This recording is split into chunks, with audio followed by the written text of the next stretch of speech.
Good morning, everyone.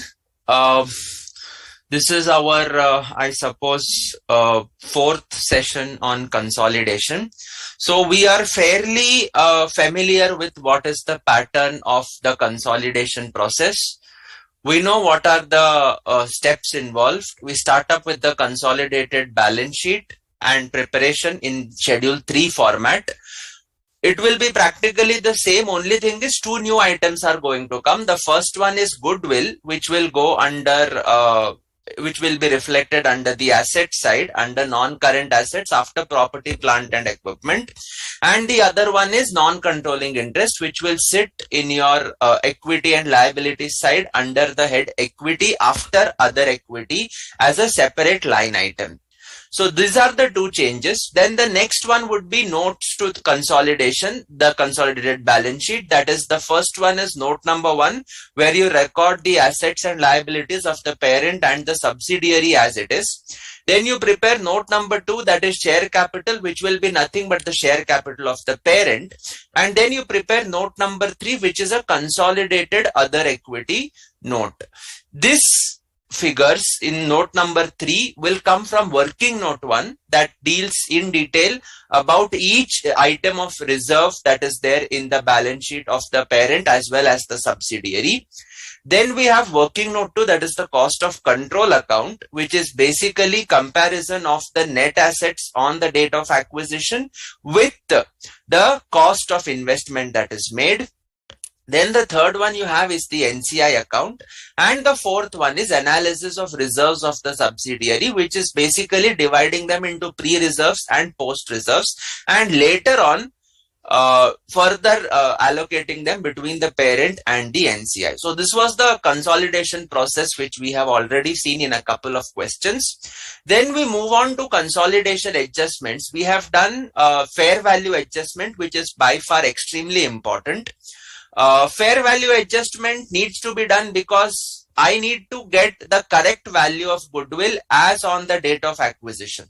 Now, I will not be given the date of acquisition balance sheets generally, but what I will be given is the reserves position. Now, Ind AS 103 requires mandatory fair valuation of assets and liabilities taken over, and therefore you could be having a fair value adjustment in respect of either property, plant and equipment, or in respect of inventories, or in respect of trade payables. So these are the adjustments that you could be having. Any fair value adjustment on the date of acquisition would be regarded rightly as a movement prior to the acquisition date, and therefore it would be regarded as pre-acquisition reserves. Any movement thereafter would be on account of reasons like additional depreciation in case of increase in value of property, plant and equipment, or savings in depreciation in case of reduction in value, or it could be due to sale of inventory which was fair valued, or it could be due to payment of liabilities which were recorded on the date of acquisition. These adjustments would be routed through the post acquisition reserves, okay, post P&L or any other reserve that is there in the balance sheet. So these are the adjustments relating to fair value. Then we checked impairment of goodwill, which was our second adjustment. Impairment of goodwill will depend. The first thing is goodwill will be impaired. That is as per Ind AS 36. So once the impairment is identified and we know that goodwill is impaired, we will have to give the treatment. The treatment of goodwill impairment is, first thing is goodwill balance will reduce. So we are going to, okay. All right. Students, please confirm whether the session is live. Okay. All right. So let us then discuss.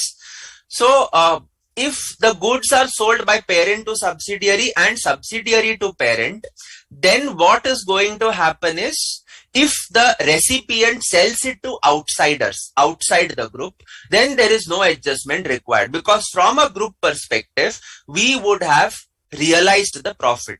So we had discussed a question on this. So if parent sells goods to subsidiary, cost to the parent is 10,000, selling price to the subsidiary, selling price to the parent is 12, subsidiary gets it at 12, sells it at 15 to outsiders, no adjustment is needed. Why? Because the group as a whole is realizing the profit of 5,000. Original cost 10, parent's profit 2, subsidiary's profit 3, total profit 5. The adjustment will have to be done if this inventory is unsold. Okay, so if this inventory is unsold, we will identify who has made the sale, and that is why our first step is identifying whether it is a downstream transaction or whether it is an upstream transaction. If it is a downstream transaction, parent has the profit. This profit has to be eliminated. This profit has to be eliminated. It will be included in the goods. It will be included in the goods lying with the subsidiary. And therefore, we will have to eliminate it by passing consolidated P&L or P&L of parent account debit to inventory. So this is the entry that we will be passing. Okay. If subsidiary sells to the parent, then what is going to happen is, subsidiary has the profit, and as we know, subsidiary's reserves will be analyzed into pre and post and later on shared between the parent and NCI. So we will accordingly decide whether the sale has happened pre-acquisition or post-acquisition, and based on that we will do the elimination of the profits. So we had studied up till this part, okay, and I had left you with a couple of questions. Please let me know how many of you have tried to solve those questions.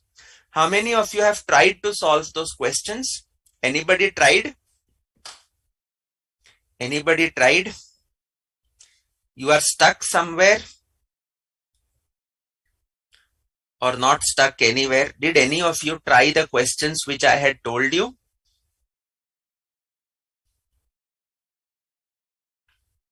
Yes.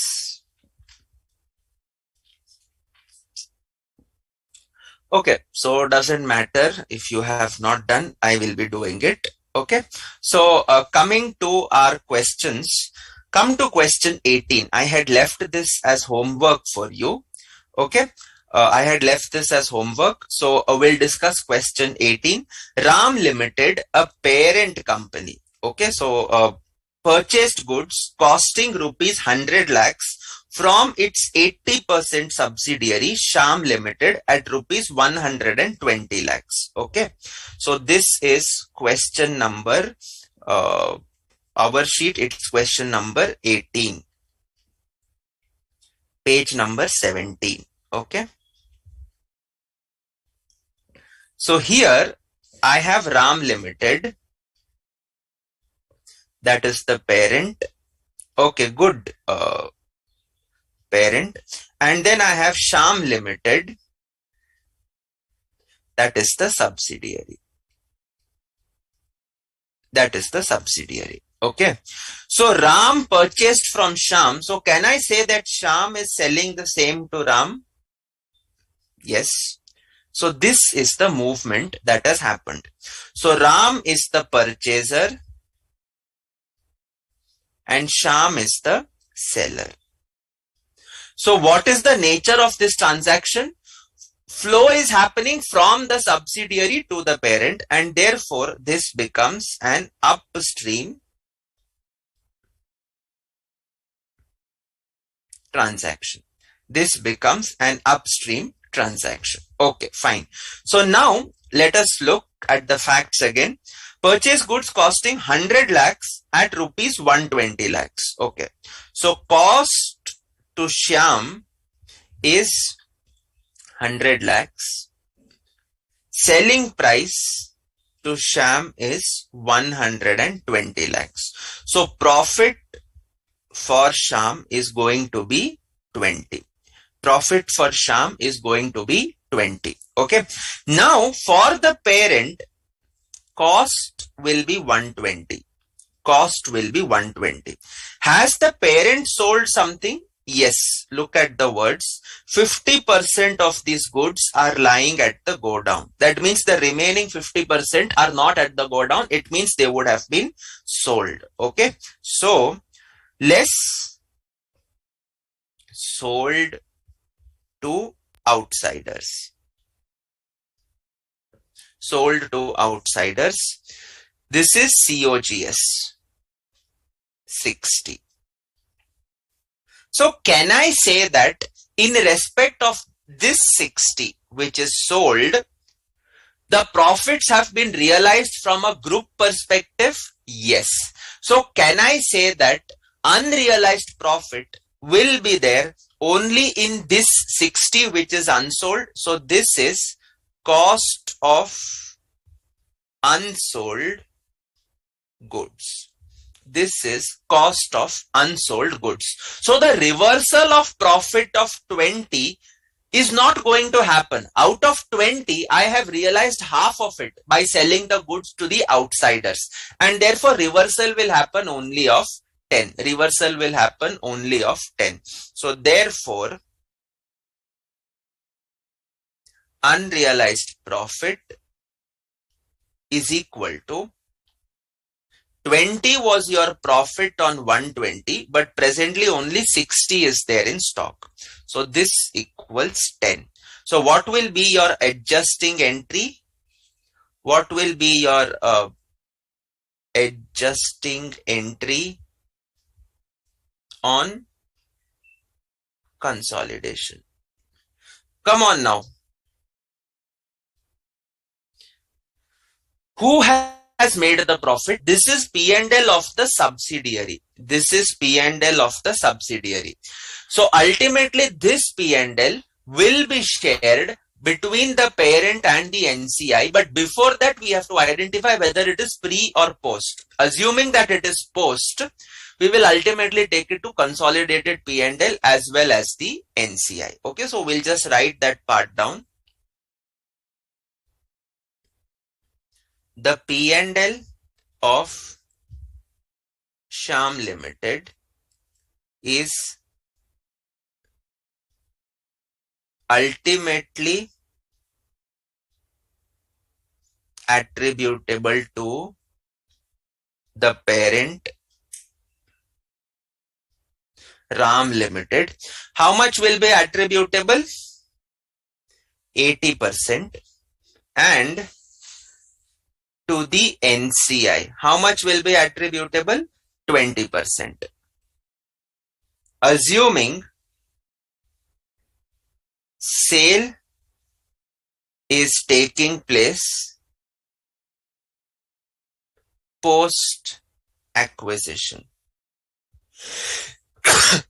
Assuming sale is taking place post acquisition, comma, rupees 8, that is 10 is the unrealized profit into 80% will be adjusted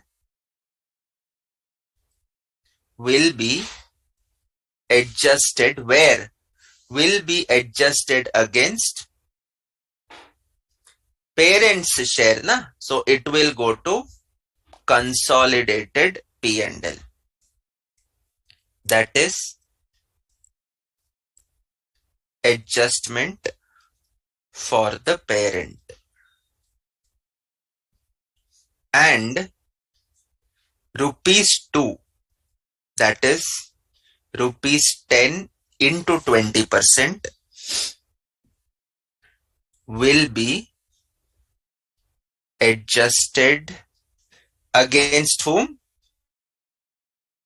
Adjusted against NCI. Okay. So if I were to prepare an extract of working note 4, analysis of reserves of Shyam Limited, in that the item is P&L, whatever be the figures, I first analyze it into pre and post. So pre figures would be something, post would be something. We focus on the post. Post profits. Here we will deduct less unrealized profits on upstream transaction. How much is that? Sir, that is 10. So once I reduce that, I will be getting a reduced profit figure. And this figure, I will ultimately allocate it between parent, that is RAM Limited, and NCI. 80%, 20%. Okay.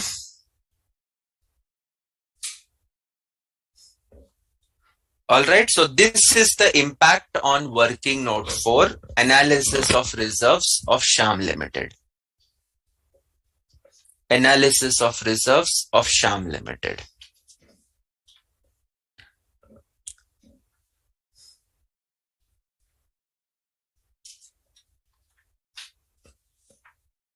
Done? Yes. So please take note of this. Okay. What will be the impact in note 1? Note 1 is assets and liabilities. So I am having RAM, Sham, adjustment, and total. So these are my columns. I will have inventory here appearing at 60. Sham will be some balance. I do not know. Adjustment of 10 will happen here. Adjustment of 10 is going to happen here. So this will be minus 10. Okay. So ultimately my inventory will be 50 plus whatever belongs to Sham. Okay. So this is what is my impact on note number 1. This is what is my impact on note number 1. Have you understood? Deferred tax is going to come. I will be discussing it right now, but abhi ke liye we are discussing it without any tax impact. Right now we are discussing it without any tax impact. Okay.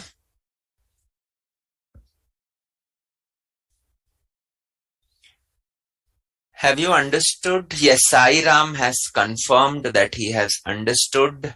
Shivashankari, Tanushri, Vidula, who else is there normally? Mahinder is not seen nowadays. Okay.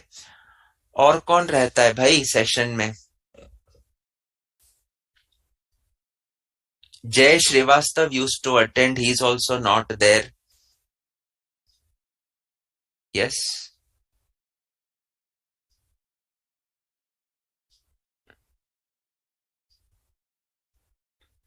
Nobody is there. Okay. So that completes question number 18, excluding the tax impact. Now we look at the tax impact. Okay. So what is the tax impact? Why will there be a tax impact? First of all, does income tax recognize consolidation? Answer is no. Income tax does not recognize consolidation. So in tax records, if I talk about Sham Limited, that is the subsidiary, I prepare Sham Limited's P&L from a tax perspective. It is going to look something like this in respect of this transaction. Okay. So sales is 120. COGS or purchase, whatever you want to call, it will be 100. And therefore, net profit before tax will be 20. Net profit before tax will be 20. Okay. And the tax department will say, therefore, tax is equal to 20 into 30% is equal to 6. Income tax को बोलता है, I don't understand consolidation, etc. I see that the subsidiary has made a profit. I will recover tax at 30%. I will recover 6 rupees. When I talk about the parent, Ram Limited, standalone financial statements, Ram Limited's P&L is going to look something like this. Okay. It's going to look something like this. Purchases at 120, sales 60, closing stock 60. Profit is going to be 0. So this is what the standalone profit and loss of the parent is going to look like. It is getting the goods at 120. It is selling half of them, so 60, assuming that they are not adding any markup, we take it as 60. So closing stock 60 will remain, and therefore there won't be any profit. So the tax department will not come after Ram Limited. But in my consolidated P&L, the story is slightly different. Here we follow accounting principles. And we say that, look, I have made a sale of 60. Okay. I have made a purchase of 100. Sir, how 100? See, parent selling to subsidiary is not a purchase or sale transaction. What is a sale transaction? Is subsidiary buying these goods from outsiders, and that it has purchased at 100. Out of this 100, 50% is in stock. So closing stock here is 50. Closing stock here would be 50. This is nothing but 100 cost to the group into 50%. And therefore, the consolidated profit is only 10.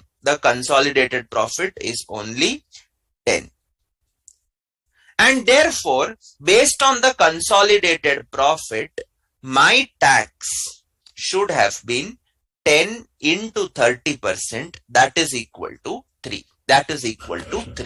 Okay. So this is the position that is there when the goods have been sold by the subsidiary to the parent, and half of those goods are sold. So this is what is going to happen. Okay. Now in the subsequent period, it is something like this. Year 2, suppose the goods are sold. So tax records. Sham Limited. If I talk about Sham Limited P&L standalone, okay, it looks something like this. Is there any sale that has happened in the second year? Answer is no. Sales is 0. Purchase is 0. Net profit before tax is 0. And therefore, tax department will not ask anything from you. Well, we look at Ram Limited's then. Standalone P&L. It looks something like this. These sales are happening. So you had an opening stock of 60. Sale, assuming no markup, nothing, 60. So net profit is going to be 0. Again, will the tax department come after you? No. Nothing is to be paid. Ram will tell, I bought at 60, sold at 60, I have not made any profit, and therefore there is no tax liability that is there for me to pay. In the consolidated P&L, the story goes something like this.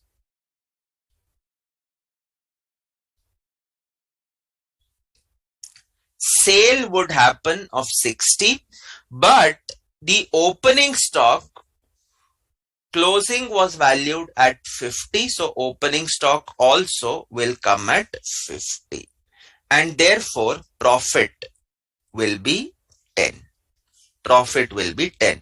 So on this, the tax should be 10 into 30% is equal to 3. On this, it should be 10 into 30% is equal to 3.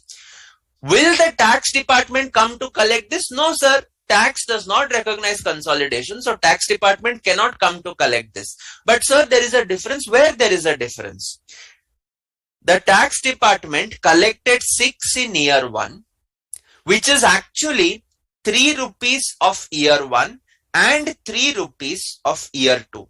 So can I say that I am paying extra 3 rupees in year 1? Can I say that I am paying extra 3 rupees in year 1? Yes, sir, you are paying extra 3 rupees in year 1. And therefore, can I say that the consolidated tax liability of the future periods is already paid? The consolidated tax liability of the year 2 is already paid in year 1. So can I say that out of this 6, 3 rupees is current tax, 3 rupees is deferred tax. Sir, which type of deferred tax? Is it a deferred tax asset or is it a deferred tax liability? Sir, it is a deferred tax asset. It is a deferred tax asset. Why asset? Because I have paid more today in the view that I will not pay in year 2. So in effect, I am prepaying this tax. I am prepaying this tax. So we call it as a deferred tax asset. We call it as a deferred tax asset. Is it okay? Have you understood the concept of deferred tax? How to present in the exam, I'm going to explain. But right now, have you understood? Right now, have you understood why there will be a deferred tax impact? Yes or no? Have you understood why there will be a deferred tax impact? Are bolo. Yes or no?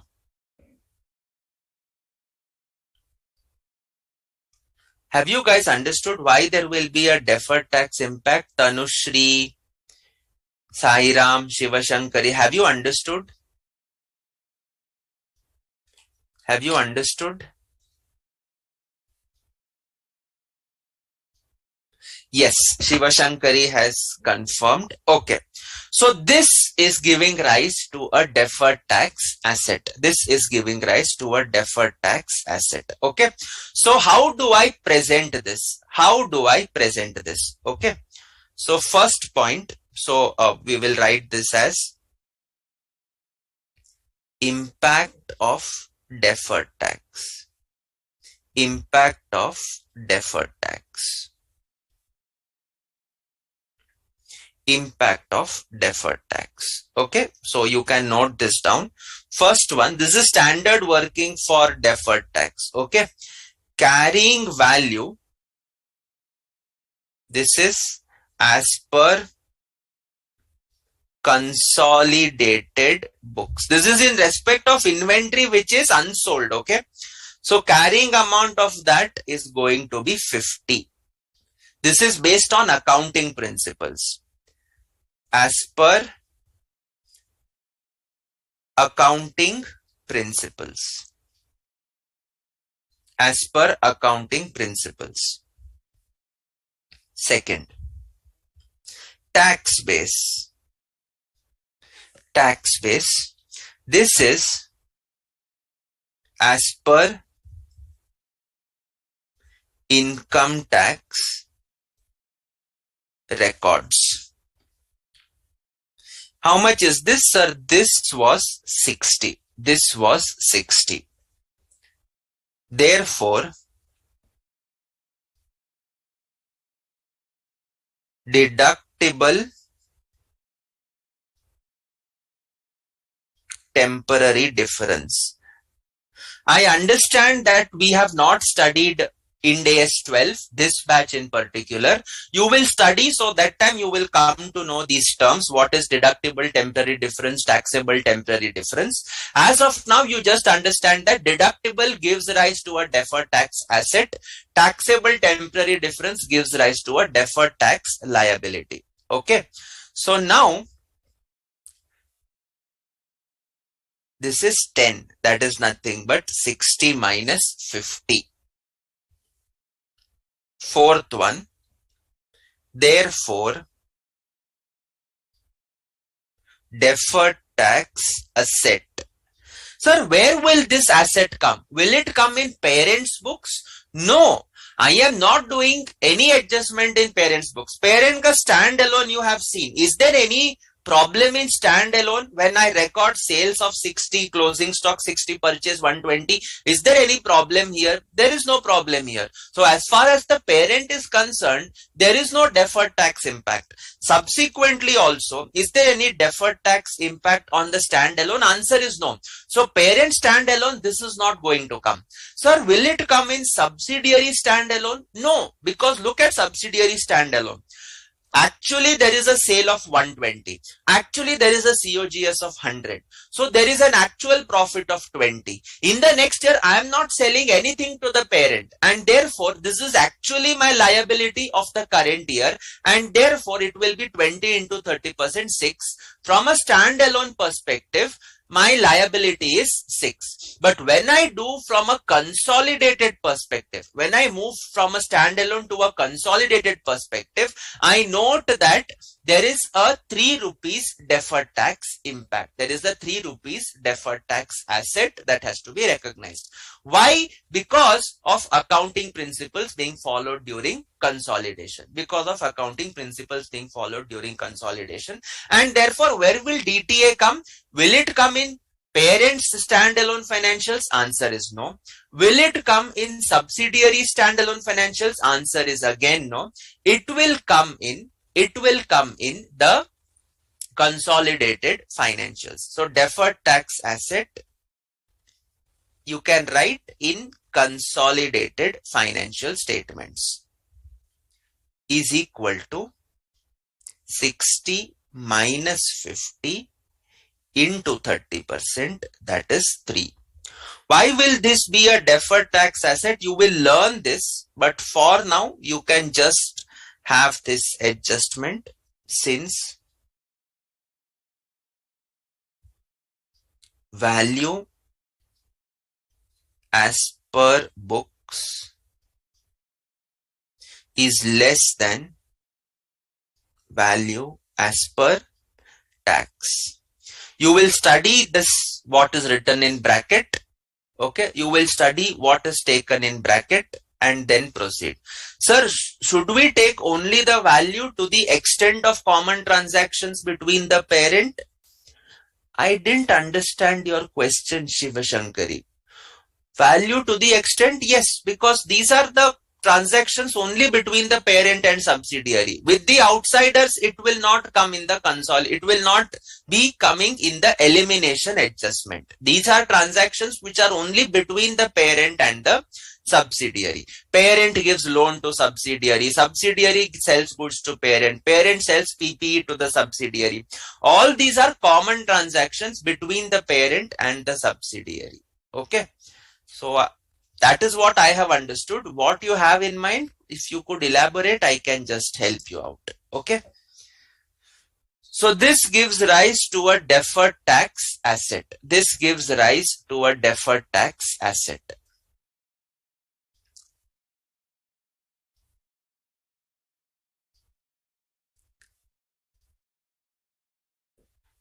Is it okay? Yes. Any doubt so far? Any doubts?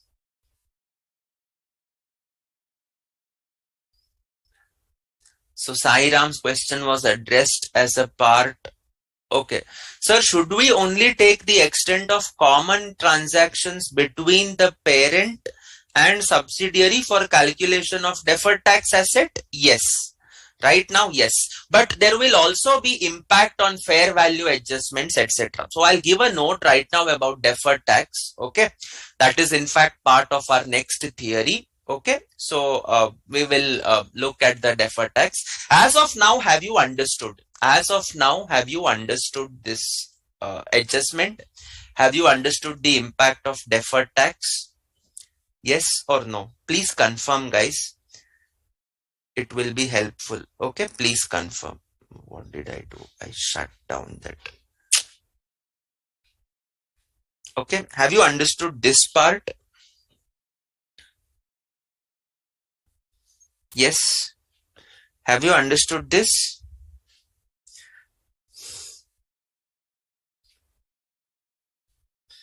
Yes. So then we will write a small note on deferred tax. This is not exactly related only to consolidation. This is also coming from your business combination. This is also coming from your business combination. So we will write a single note for what you can say a business combination as well as consolidation. You would have studied it already in business combination. Nonetheless, I thought let me just kind of summarize it for you. Okay. So deferred tax, this is number 3. So you can give this as number 4. Deferred tax impact on date of acquisition and date of consolidation. So let us understand this. Let us understand this. Okay. Let us understand this.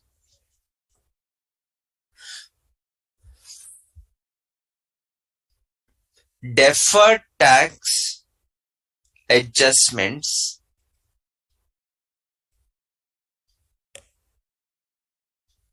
need to be done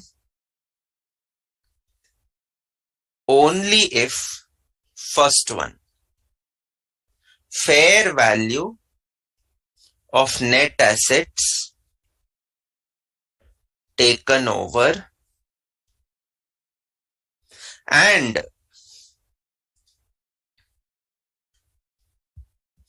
carrying value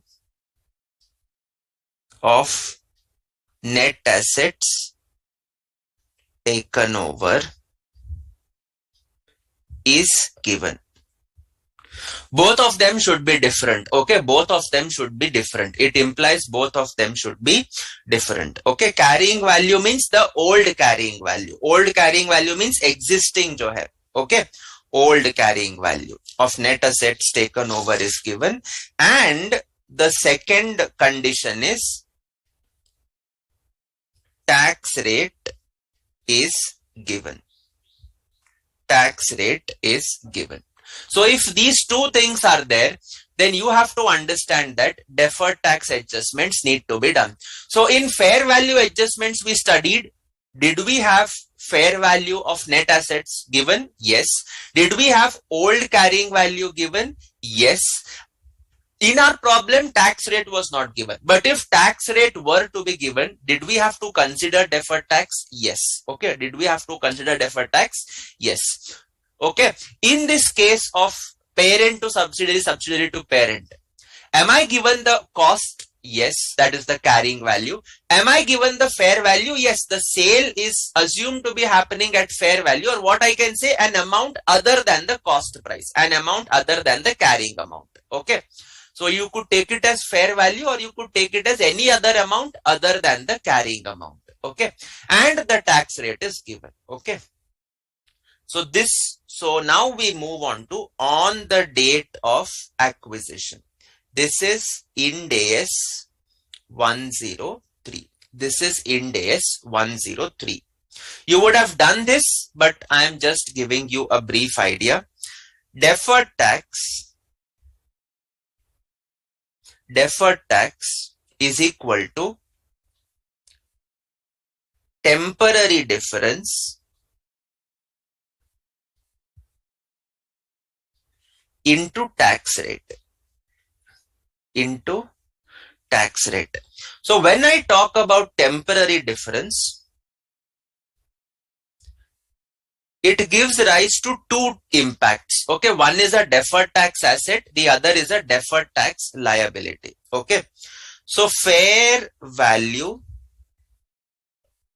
if it exceeds carrying value, This is on the date of acquisition. Okay. We have spoken about that property, plant, equipment or inventories or trade payables on the date of acquisition. So this is that adjustment. If fair value is greater than carrying amount, this gives rise to a deferred tax liability. If fair value is less than the carrying amount, then this gives rise to a deferred tax asset. How, why all of this is covered under Ind AS 12? Okay, apne ko abhi I cannot teach Ind AS 12 because of paucity of time, but why, how, all these conclusions you will find the answers in Ind AS 12. Okay, you will study something known as carrying amount, you will study something known as tax base, you will study what do you mean by temporary difference, and then you will understand what do you mean by deferred tax liability or a deferred tax asset. Okay. So, impact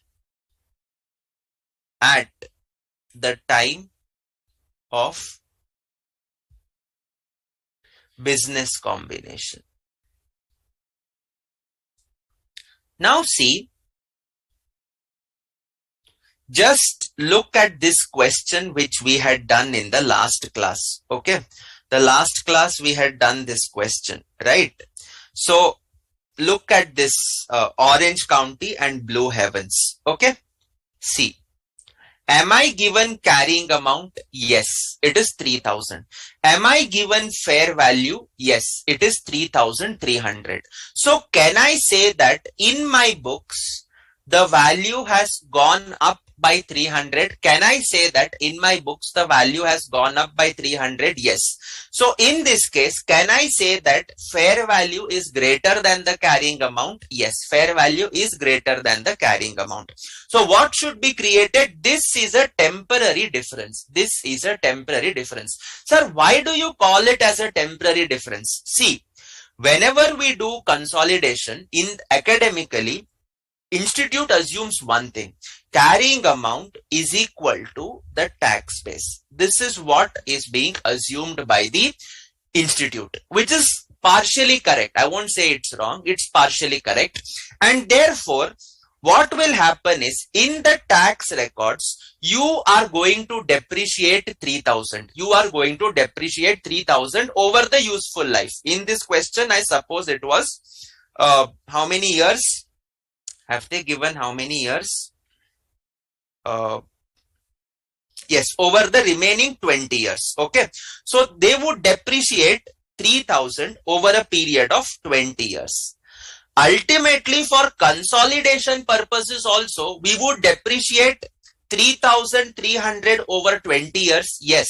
So you will have to recollect that we had passed an entry for extra depreciation. We had recognized an extra depreciation in the post-acquisition period. We had found out 300 divided by 20, 15, and in our workings for question number 12, you can check that additional depreciation is 15, and we have given the effect of this 15 in the subsequent adjustment.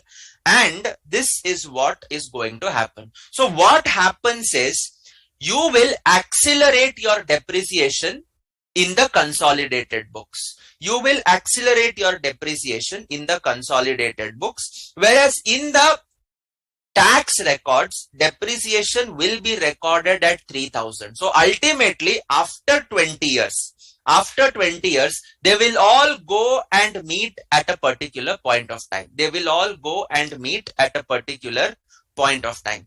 And that is why we call them as a temporary difference. We call it as a temporary difference. So therefore, this extra 15 is not going to be a tax allowable expense. This is not going to be a tax allowable expense. What is going to be allowed is only 3,000 over a span of 20 years. 3,000 over a span of 20 years. And therefore, this gives rise to a deferred tax liability on the date of acquisition. this gives rise to a deferred tax liability on the date of acquisition. So recall your business combination.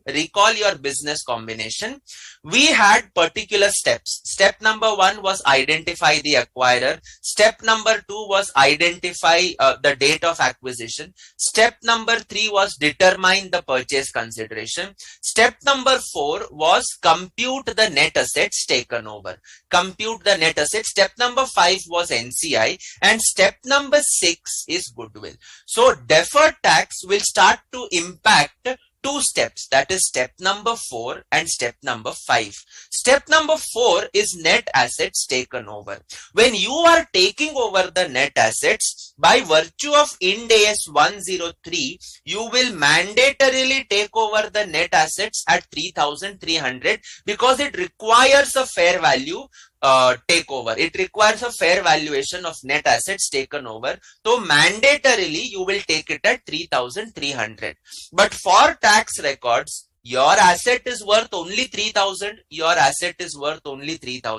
And therefore it gives rise to a deferred tax liability.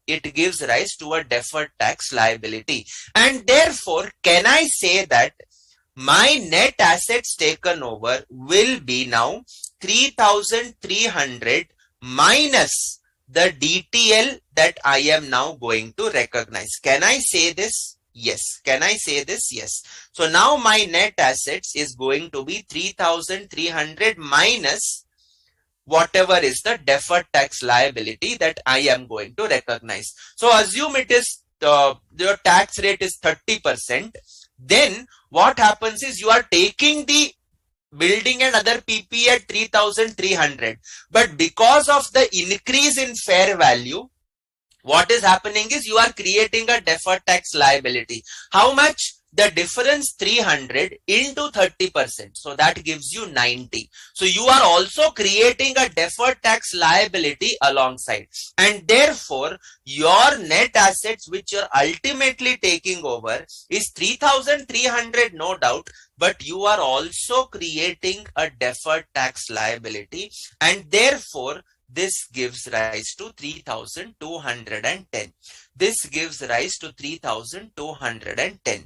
Now the question comes, these all adjustments will happen on the date of acquisition. All these adjustments will happen on the date of acquisition. So first thing is we will write down it is impacting my net assets. We will write down that it is first impacting my net assets. This is on the date of acquisition, my friends. This is on the date of acquisition. Sairam, I'm coming to your point. Just wait for 2 minutes, for 5 to 10 minutes. Okay. That is a part of the discussion. So we will come to that part in just a short while. Okay.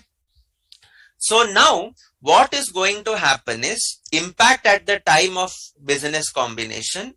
No change in initial steps. I think you would also have learned the stepwise model. No change in initial steps. That is step number 1. Determine the acquirer. No change in step number 2. That is determine date of acquisition. No change in step number 3. Calculate PC. No change in these steps. However, step 4, that is net assets taken over. Net assets taken over will be computed as follows. Okay. So please remember, this is deferred tax on temporary difference of net assets. It's very important because if there is a liability, the things change. I am emphasizing on the word assets. Okay. I am emphasizing on the word assets. Okay. So your assets are greater than liabilities. So net assets. Okay. So step 4, that is net assets taken over, will be computed as follows. How will it be computed? You can note this down. Fair value of net assets taken over. This is the figure. In our problem, don't write this down. This, in our question, it was 3,300. Okay. Assuming that there is only property, plant and equipment, no other net assets. Okay. Because of this fair valuation, it gives rise to a deferred tax liability. It gives rise to a deferred tax liability. Okay. So this in our question came to 90. Add. Likewise, there could be certain adjustments where it gives rise to a deferred tax asset. So deferred tax asset. So this is your fair value of net assets taken over after tax. I think even there was a student, Kumar Mangalam, who in one of the lectures had asked what is the deferred tax impact. So these are the impacts. Okay. So fair value taken over after tax. Okay. So in our case, it had fallen down to 3,210. That is 3,300 minus 90. So 3,210. You don't have to note this down. Okay. So fair value of net assets taken over. Now, what will be the impact of this fair value of net assets taken over? You remember this working, don't write this down. Goodwill was calculated as purchase consideration and NCI less net assets taken over. So this gives you goodwill. Now what is getting impacted is, sir, this is for sure getting impacted. But at the same time, my NCI will be valued based on two methods. NCI at fair value. NCI at fair value. This is the first method. The second is NCI at proportionate share of net assets. NCI at proportionate share of net assets. Now see, if NCI is at fair value, will it change? Because of deferred tax adjustment, do you think market price of the shares of the parent are going to change? Answer is no. And therefore, NCI, if it is valued at fair value, there will not be any impact in the closing value of NCI. There will not be any impact in the closing value of NCI. But if NCI is not calculated on fair value, it is calculated on the basis of proportionate share of net assets. Net assets are getting impacted because of deferred tax adjustment, and therefore my NCI also will start to get impacted. So the closing balance of NCI is definitely going to change if NCI is at proportionate share of net assets. If NCI is at fair value, it won't impact. What will be impacted is goodwill is going to change. Goodwill definitely is going to change. Goodwill definitely is going to change. So you can take it either this way, or alternatively, we prepare something known as COC account and NCI account. Fair enough. So your COC account is going to look something like this. Your NCI account is going to look something like this. Okay. So both of them I'm doing on the date of acquisition. Both of them I'm doing on the date of acquisition. Okay. Side mein ho gaya. Okay. So now, what's wrong with me? Okay. So here I will be having investment in subsidiary, I will have some figure. Here I will do equity share capital allocation, equity share capital allocation.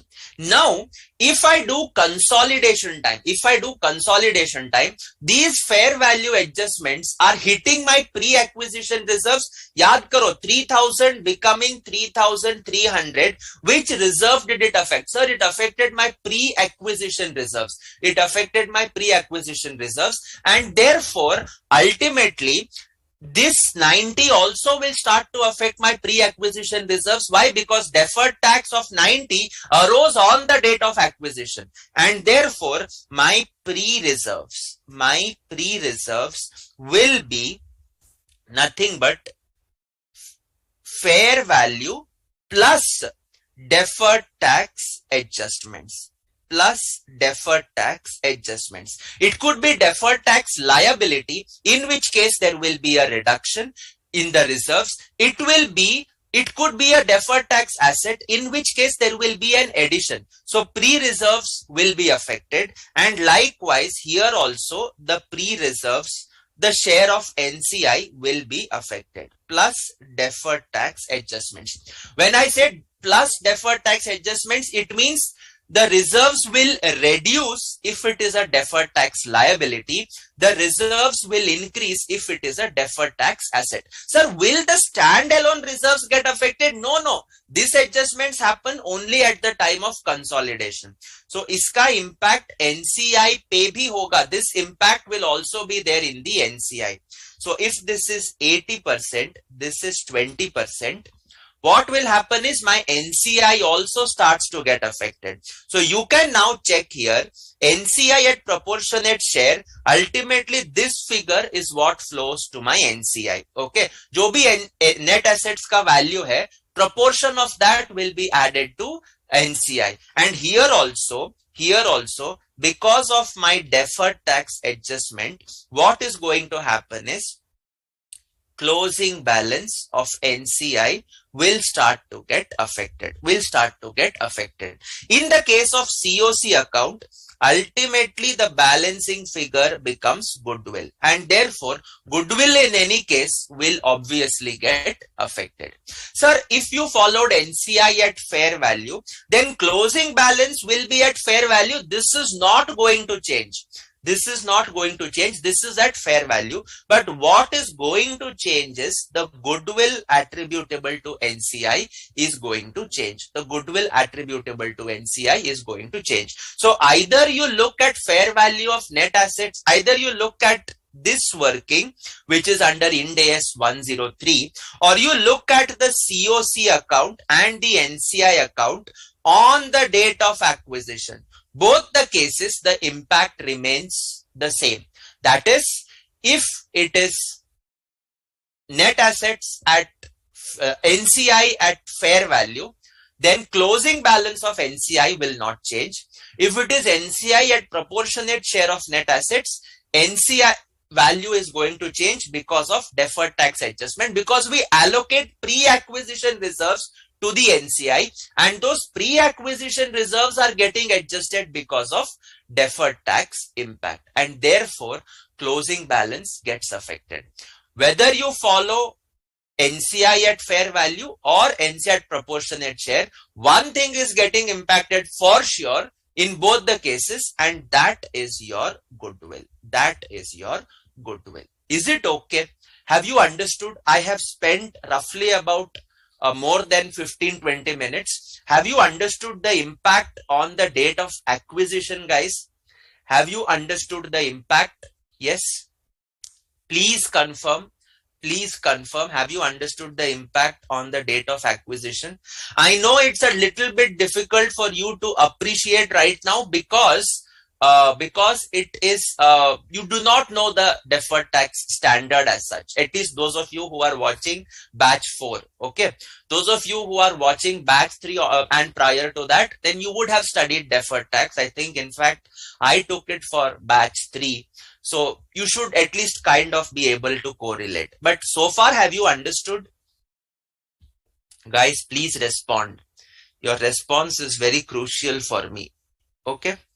Have you understood so far? We'll write down notes for this right now.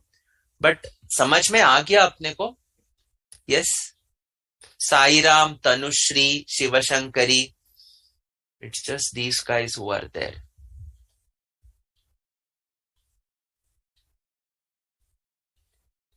Have we understood this?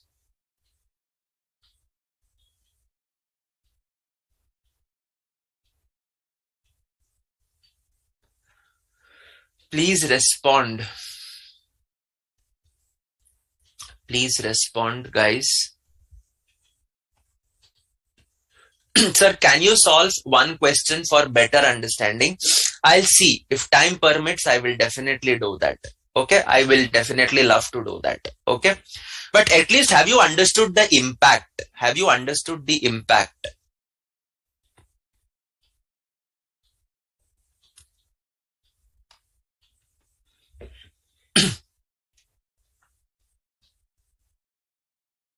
Have we understood the impact?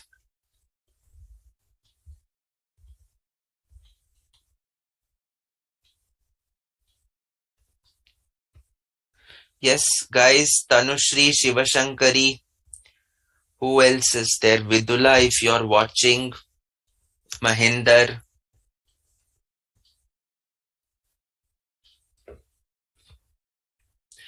No response can only mean one thing. You have not adjusted probably.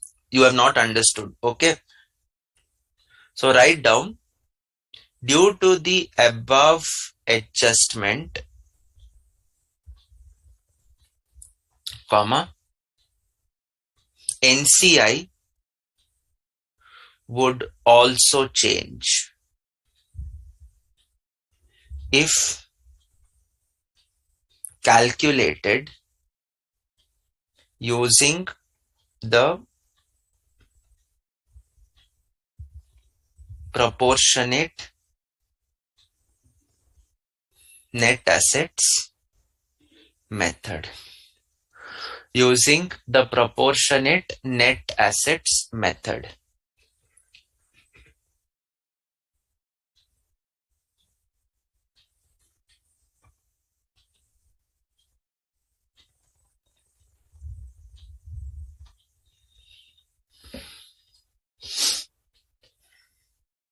So this impact will be seen in step 5, that is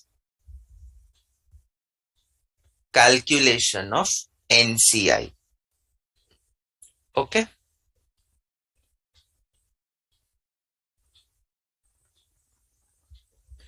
It starts to hit my parent also and my NCI's share of goodwill, not the closing value if it is at fair value. If it is at proportionate net assets, closing value gets affected. Okay, so fair value,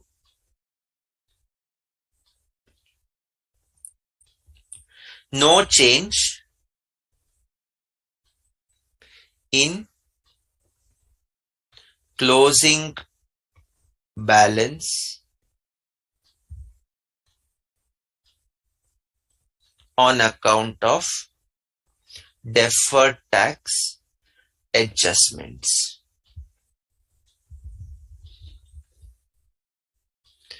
Okay. However, goodwill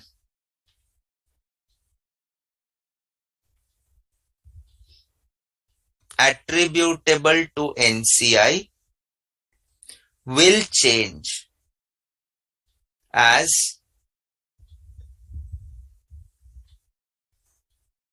pre-acquisition reserves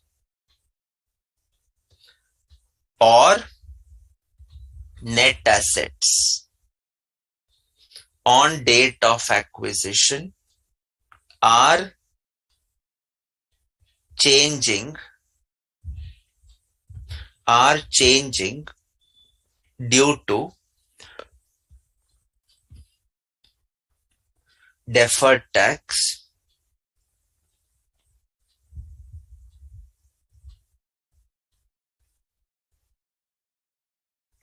adjustments.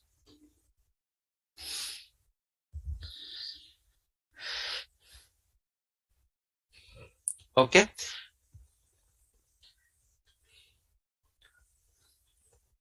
Calculation of NCI based on proportionate net assets method. This is the alternative. This is nothing but net assets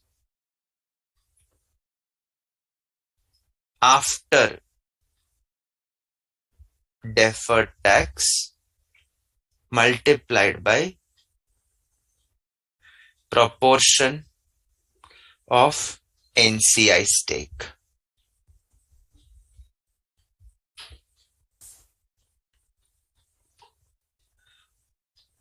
Goodwill is not attributable to NCI in this case. Thus, only closing balance of NCI on date of acquisition will change. Okay. So this is your impact. This is your impact on the date of acquisition. Step 6 is goodwill. Goodwill will always get impacted as net assets taken over /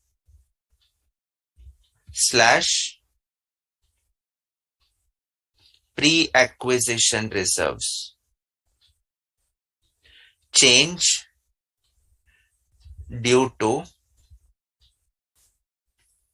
deferred tax adjustments on the date of acquisition. On the date of acquisition. Is it okay? So goodwill will always get impacted. When I say impacted, it can be more, it can be less. Okay. So these are the changes that are going to happen on account of deferred tax.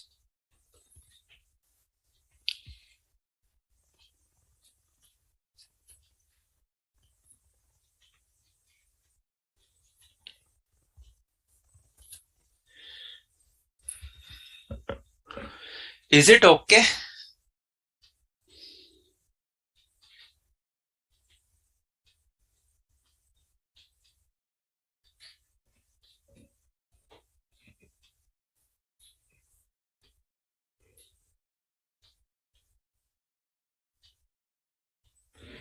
Is it okay? Have you written down, guys?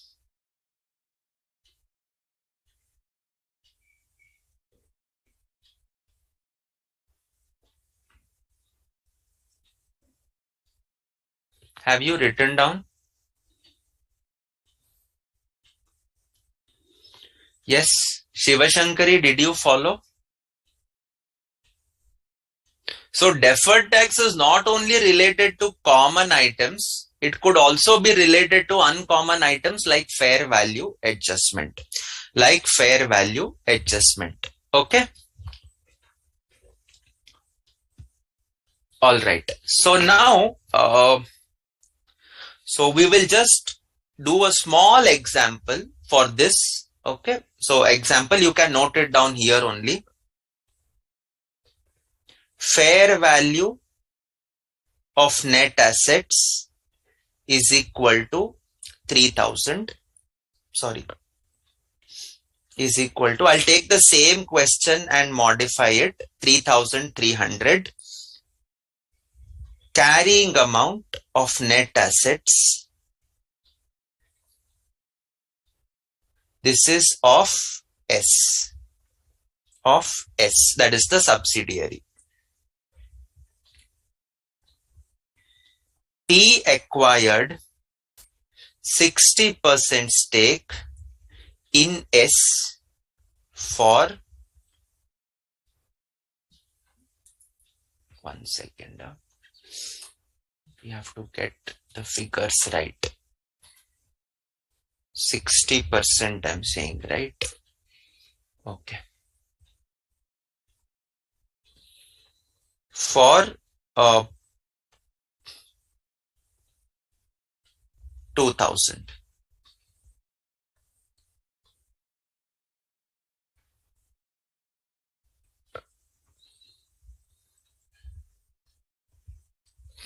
Okay.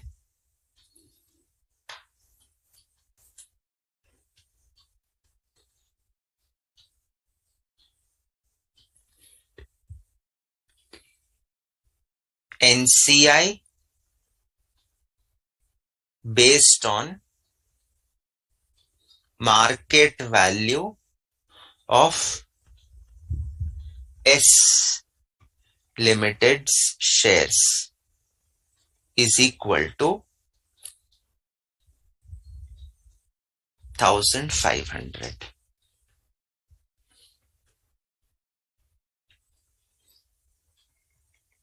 Determine goodwill on date of acquisition. Determine goodwill on the date of acquisition. Okay. Any other information is given? No. Using both Ind AS 103 approach and Ind AS 110 approach. I will need some more information, right? Okay, so we will write equity share capital. 1 second. Further information. Equity share capital of S on date of acquisition is equal to 500. P&L of S on date of acquisition is equal to 2500.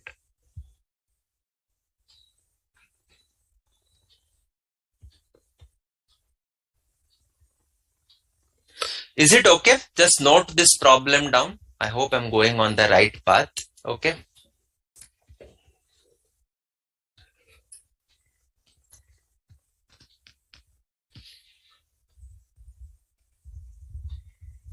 Let us assume this is 1st April 2021.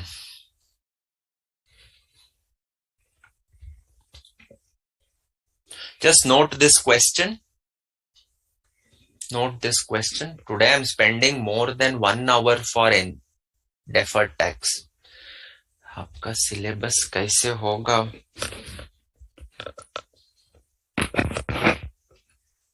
Doesn't matter. हो जाएगा. Okay, so this is the question. So let us proceed to solve this. Do it under the theory part only. Ind AS 103 approach. So 6-step model. Step number 1, determine the acquirer. So who is the acquirer? P Limited. Date of acquisition. Date of acquisition 1st April 2021. Purchase consideration. How much is it? Well, the purchase consideration is 60% stake for 2000. So 2000 for 60% stake. 4th one,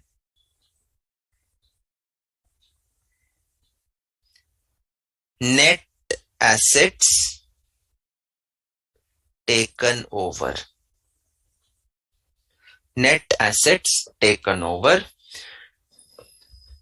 fair value of net assets taken over is 3,300.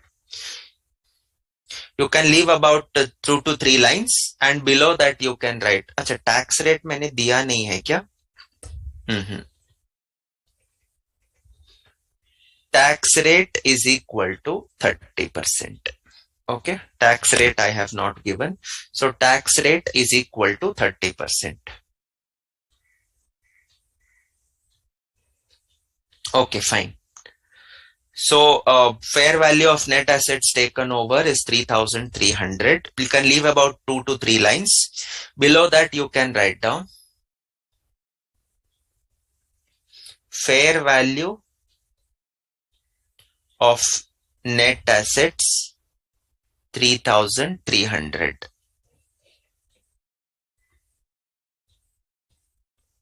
Carrying value of net assets 3,000. Therefore, difference is equal to 300. Therefore,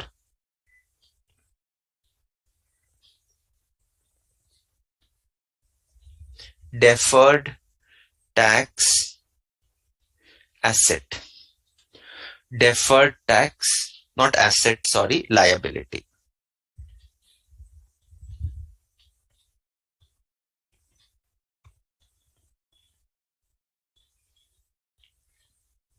Is equal to 300 into 30% is equal to 90.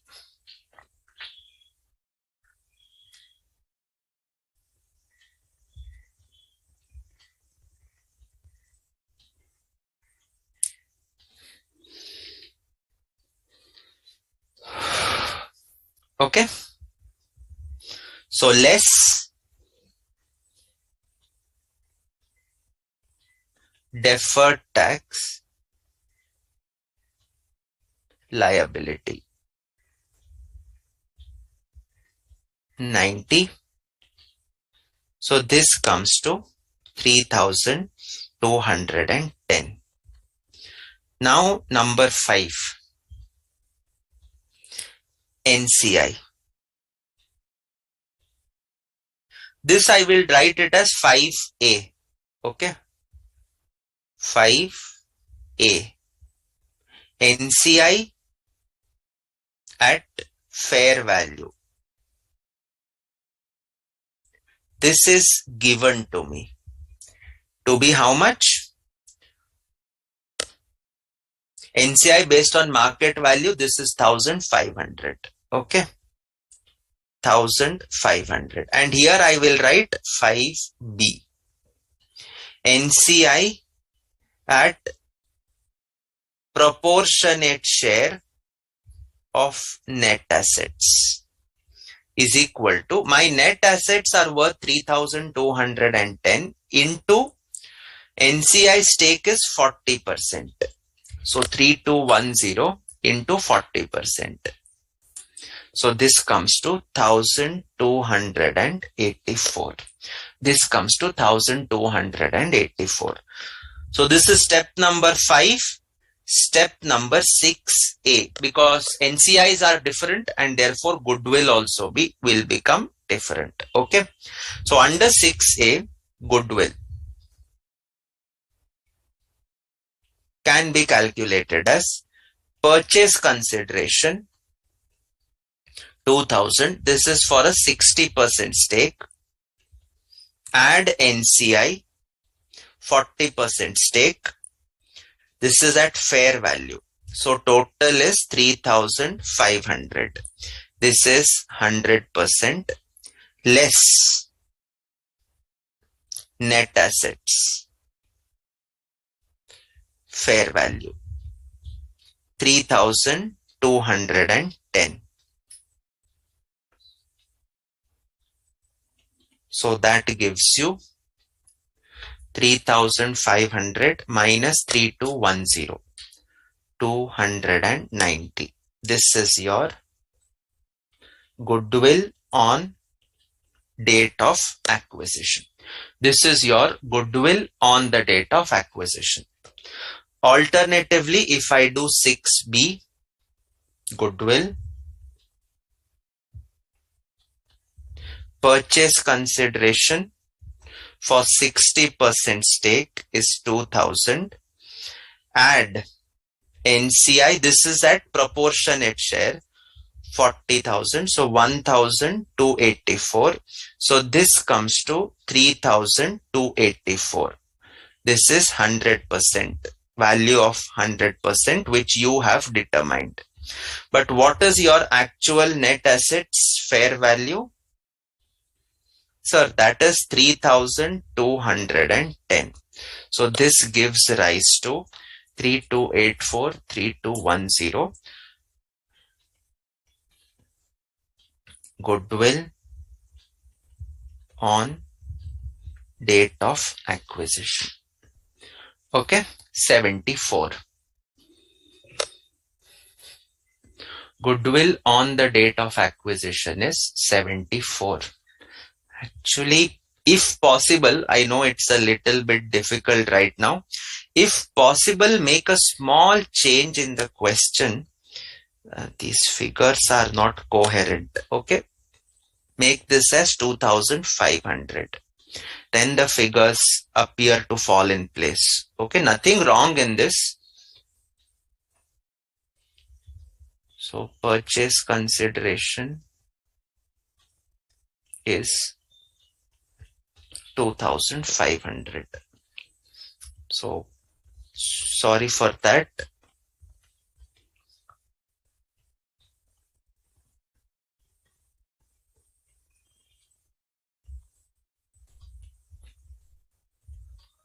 $3,500 minus, sorry, this is 4,000.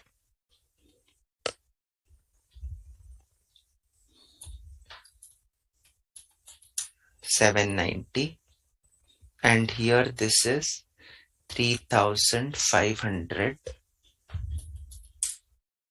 4,000.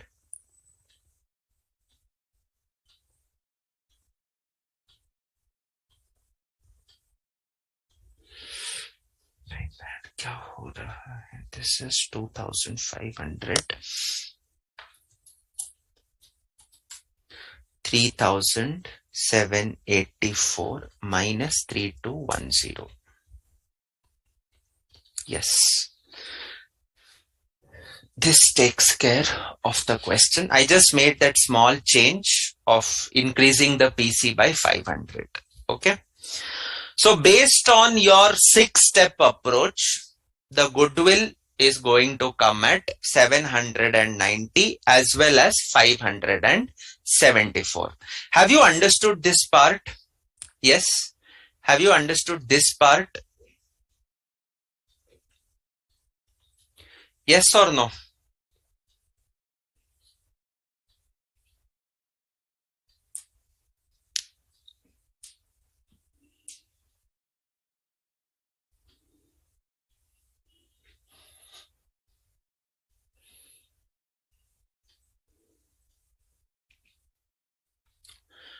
Did you note down? Have you understood? Sai Ram, समझ में आ गया? Did you follow? Tanushri, Shivashankari, did you follow?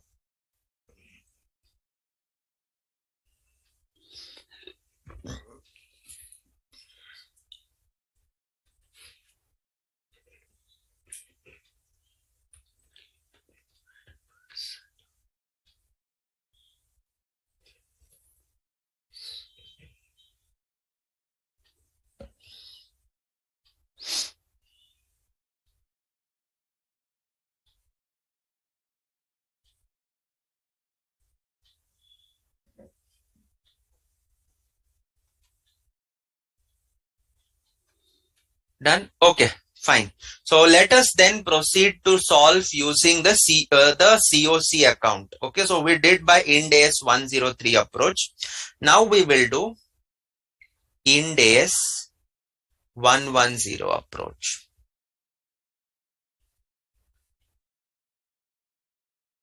So one thing remains common, that is the COC account. There won't be any change to the COC account.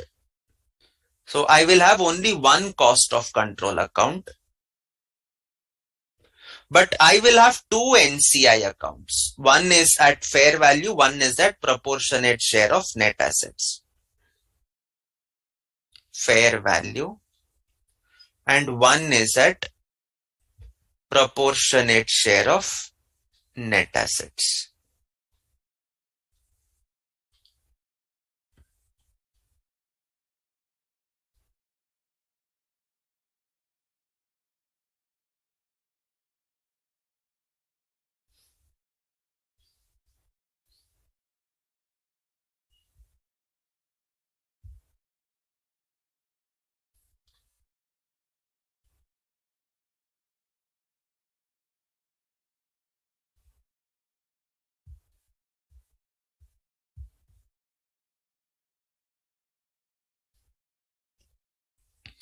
Okay.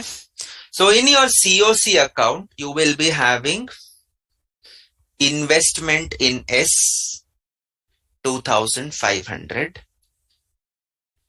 This is 60% stake, 40%, 40%. Okay. So NCI at fair value, NCI at proportionate share. Both won't happen. It is going to be either or. Okay. So first I will do the split of equity share capital. Am I given the equity capital? Yes. It is 500 and P&L is 2,500. Okay. So this is 500 into 60%. So that gives you 300. Equity share capital 500 into 40%, 200. Equity share capital 500 into 40%. So that gives you 200. Okay, whatever be the situation. All right, then we proceed to, this is ideally working note 2. If you remember the steps, this is working note 3. And we used to do working note 4, that is analysis of reserves. You can leave some lines after NCI, about 3 to 4 lines, okay, because my goodwill figures will come there. And below that, you can write down analysis of reserves of S. So S has only one reserve, P&L, that is 2,500. That is 2,500.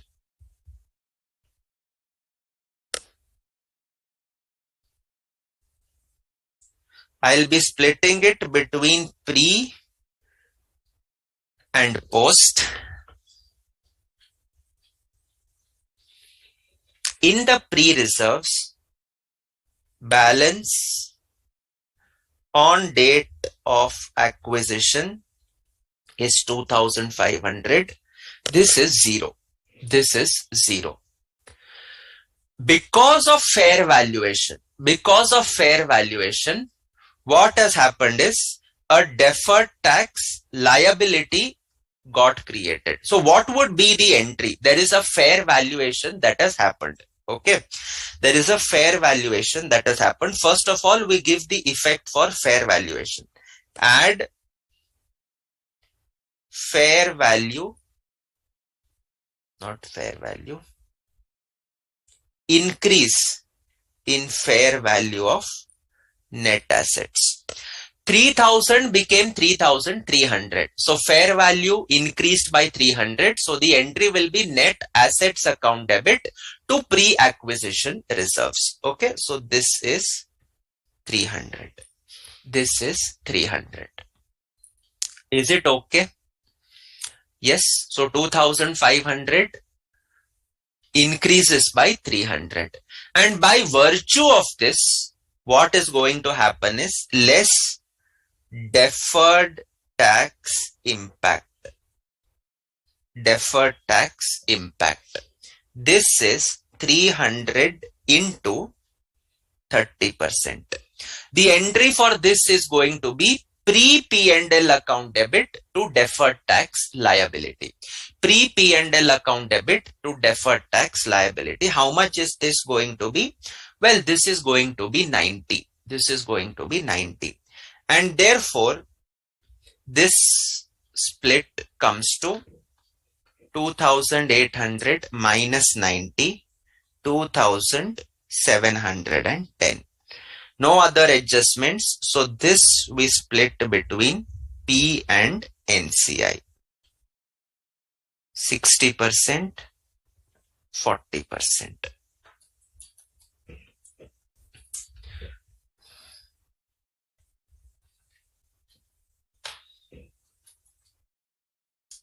$1084. Okay, so where will this go? This goes to your COC account and this goes to NCI account. Okay, so 1,626 pre-P&L. Typically, this is working note for 1,626 pre-P&L, working note for 1084. Pre-P&L, typically working note for 1084. Okay, so this is your deferred tax impact we have given. And now, no other adjustment. So balance the COC account 2,500, 2,500, 574. This is goodwill. Closing balance of NCI is given to you at fair value of S Limited shares to be 1,500, 1,500. So you balance this 1,500 minus 1,284. This comes to 216. Goodwill. Whereas in this case, there is no such thing.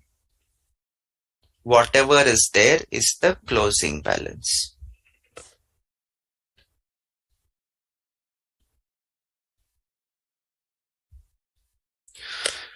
$1,284. So here my goodwill is equal to goodwill from COC account plus goodwill attributable to NCI, that is 574 plus 216. So that is 790. And here I am having goodwill is equal to goodwill from COC account plus goodwill from NCI. 574 plus nil, 574. Are these two comparable? I am coming to that in the next discussion. Okay, this is the impact on the date of acquisition. Okay, Shiva Shankari. So the impact increase in fair value I will be discussing after this. Okay, just after this. Okay, all of you are one step ahead of me, so I sometimes feel I'm going too slow. Okay, so this is the impact on the date of acquisition. Am I getting the same goodwill whether I follow 103 or whether I follow 110? Yes, I am getting the same values. That means I am going on the right path. That means I am going on the right path. Is it okay?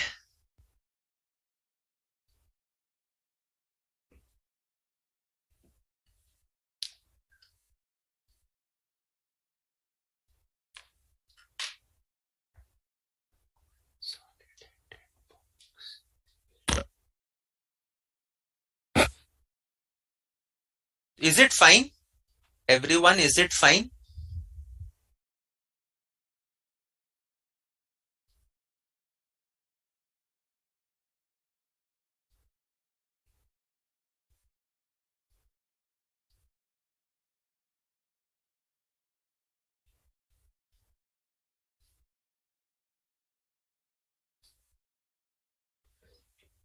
Done? Okay. So that takes care of the date of acquisition adjustment. Okay. Now see, what happened? Theory. I was on the theory part. Okay. Now see,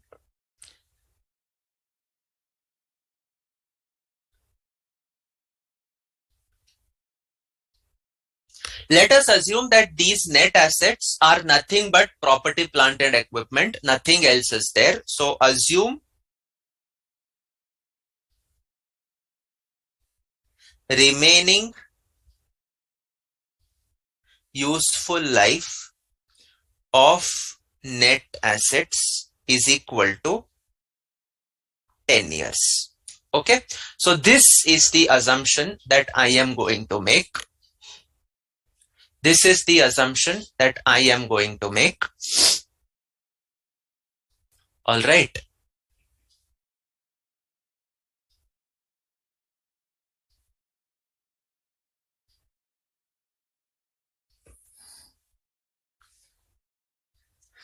Is it fine?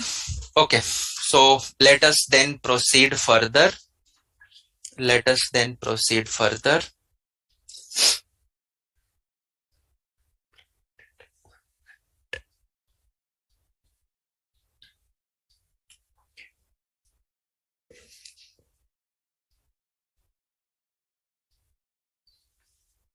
How do I explain to you guys?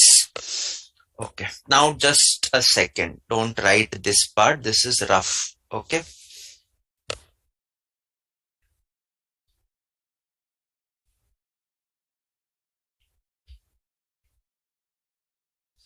Year ending 31st March 2022. Now see, 1st April 2021, carrying amount of PPE or net assets was 3000. Fair value of PPE or net assets was 3300. This is standalone financial statements. This is consolidated financial statements. Okay.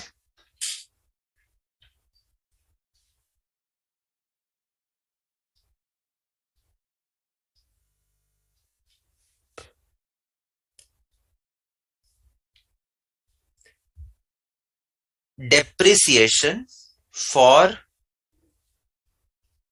assuming net assets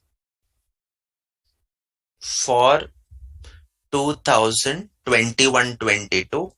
This is going to be 300. Carrying amount of PPE net assets. This is on 31st March 2022. Depreciation for 21-22 in the consolidated books will be 330.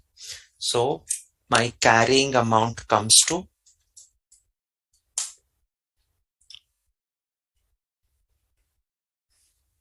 note this down, please.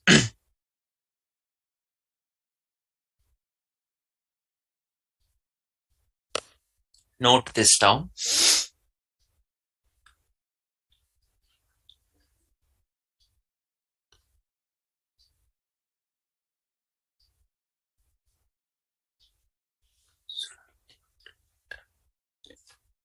Valued at a higher amount.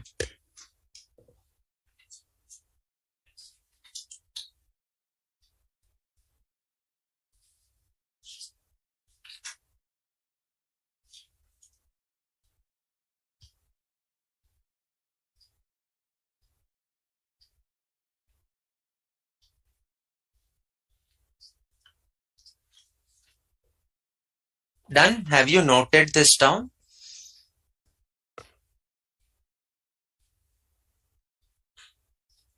Second.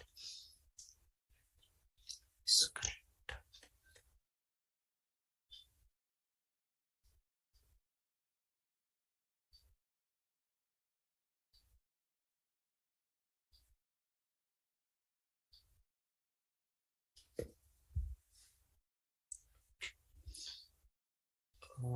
Done?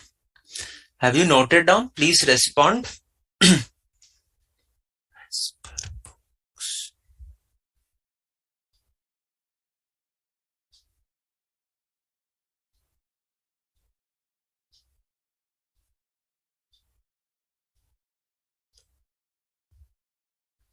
Second. 1 second. Did I make a mistake? Okay. All right. 1 second. Amount fair value. Fair value is higher than the carrying amount.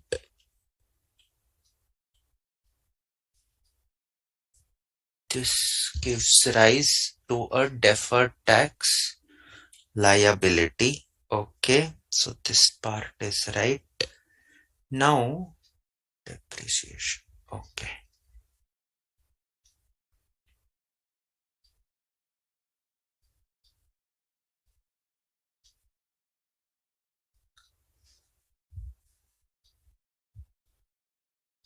How do I explain you guys?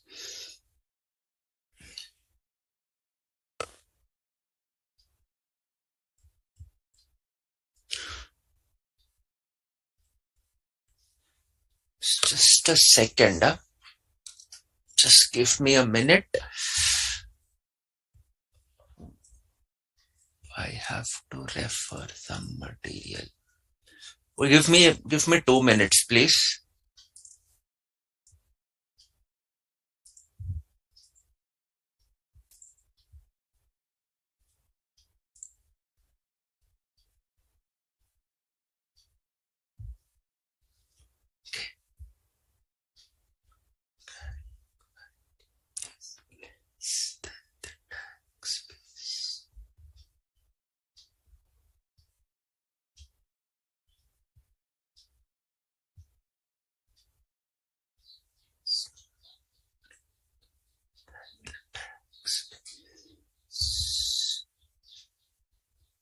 Gives rise to a deferred tax liability. ठीक तो है.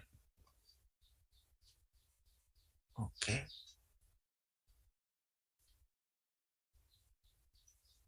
Property, plant and equipment. All right.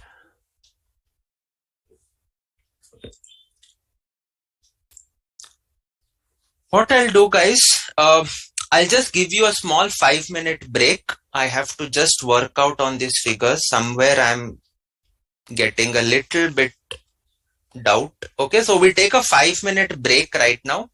We shall resume by 8:55 with the same set of figures. Let me see how best I can explain to you. Okay, so we take a 5-minute break and then we shall continue our discussion. Okay, just give me 5 minutes.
Okay. All right, guys. Welcome back. Sorry about that little longer break. Okay. So now I got back what I was discussing, how to explain it to you. Okay. So now think about this. Okay. We are having a property, plant and equipment item that was having a value of 3000 in my books. At the time of takeover, this value became 3300. Because of this, what is going to happen is I am going to charge an extra depreciation of 330. Okay, so extra depreciation of 30 as compared to 300. And what is presumed is this depreciation is what is allowed for tax purposes also. This is what is allowed for tax purposes also. So if I look at the consolidated picture, the working looks something like this. Okay, I started off with a net profit, whatever it is going to be. Okay, this is for 21-22. I start off with a net profit, whatever it is going to be. Whatever is my depreciation for the year in the books, I will add back. This is what we have been doing. And I will only be deducting what is the depreciation allowable for tax purposes. So to the extent of 30 rupees each year, can I say that my amount starts to get recovered? The deferred tax liability starts to get reversed. Okay. See, the deferred tax liability was created on a difference of 300. The deferred tax liability was created on a difference of 300. On this 300 into 30%, I have created a deferred tax liability of 90. Now every year from 2000, this is on 1/4/2021, from 21, 22, 22, 23, so on and so forth, every year I will have a 30 rupees difference in my depreciation. Yes or no? 330 add back, 300 permitted for tax. 330 in the books, 300 in the tax. 330 in the books, 300 in the tax. So every year there will be a 30 rupee difference, which at the end of the 10-year period, this difference comes to 0. So can I say that every year I am reversing a deferred tax liability of 9 rupees? Yes or no? I initially made the difference of 300 and now I am writing off that difference over the subsequent 10-year period. Therefore, I initially created a deferred tax liability of 90 and gradually I will go on reversing that deferred tax difference of 90 over a 10-year period. That is, every year I will be recovering 9 rupees on account of deferred tax adjustment. And therefore, if I now have to look at my books at the subsequent period, suppose for 31st March 2022, what is the data that you are given? You are given the data that profit and loss was 2500 there. So here it is 2800. Okay. P&L balance. Okay. On 31st March 2022 is 2800. So now the question is, you will have to prepare the consolidated balance sheet. So what is going to happen is, you can note this part down, which I am now discussing. Okay. As on 1/4/2021, COC account, NCI account unchanged. This is not going to be changed. No change is going to happen this side.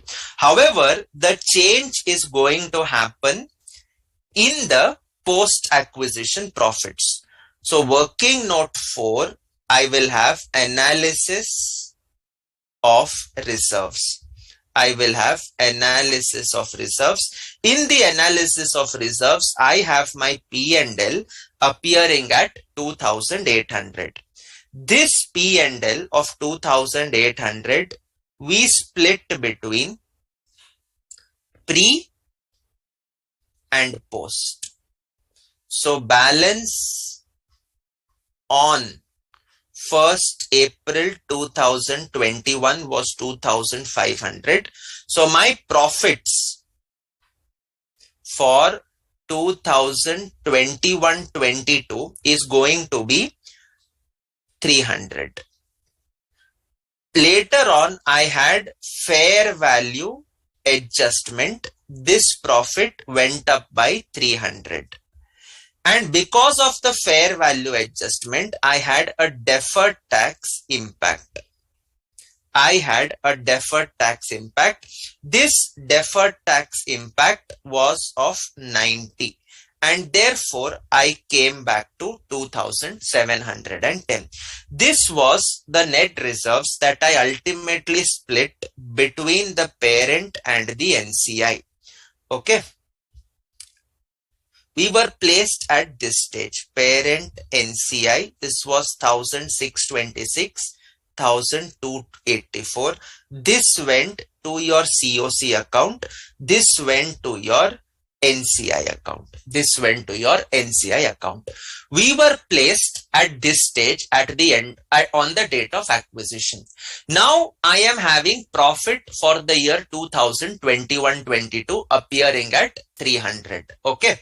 Now for this profit of 300, what will now happen is I will be charging an additional depreciation. Yes.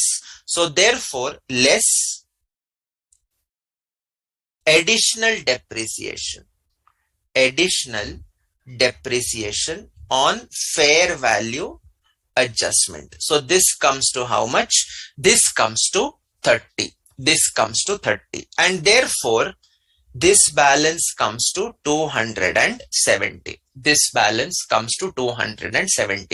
Is it clear so far? Yes. And now we move one step further.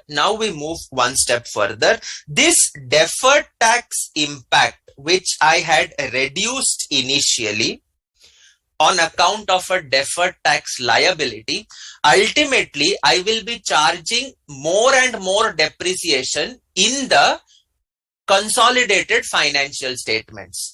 I will be charging lower depreciation in my tax because tax value is 3,000. Consolidated books is 3,300. So every year I will charge higher depreciation in the consolidated books, a lower depreciation in the tax. As a result, what is going to happen is this deferred tax will ultimately start to reverse every year. This deferred tax will ultimately start to reverse on an annual basis. So add reversal of deferred tax liability. How much will I reverse? I will be reversing an amount of 9. How did I get this 9? Well, this 9 is nothing but 30 extra depreciation into 30%. So that comes to 9. 30 into 30%. What is this 30? This is the additional depreciation that I am going to charge. By this amount, I will ultimately be writing off this fair value increase that I had done. And because I have written off the fair value increase that I have done, naturally, I will also have to reverse the deferred tax on a proportionate basis. So that reversal is what I will be doing. And therefore, this comes to 279. And this 279, I will once again be splitting between the parent and the NCI. Okay. This I will be splitting between the parent and the NCI. Is it okay? Have you understood this part? 60%, 40%. Okay. So 279 into 60, 167.4. 279 into 40, 111.6. Are we able to understand? Yes, are we able to understand the impact? Yes or no?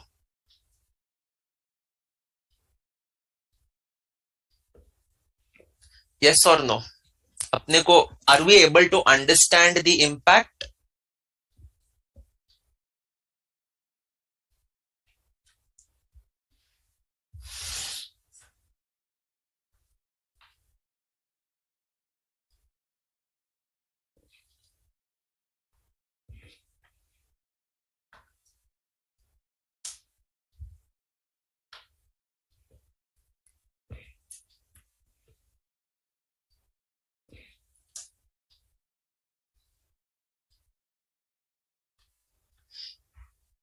Yes. Are you able to follow?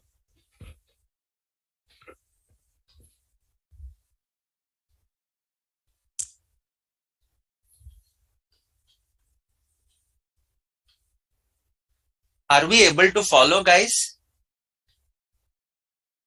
There is no viewership only today. Are we able to follow this impact?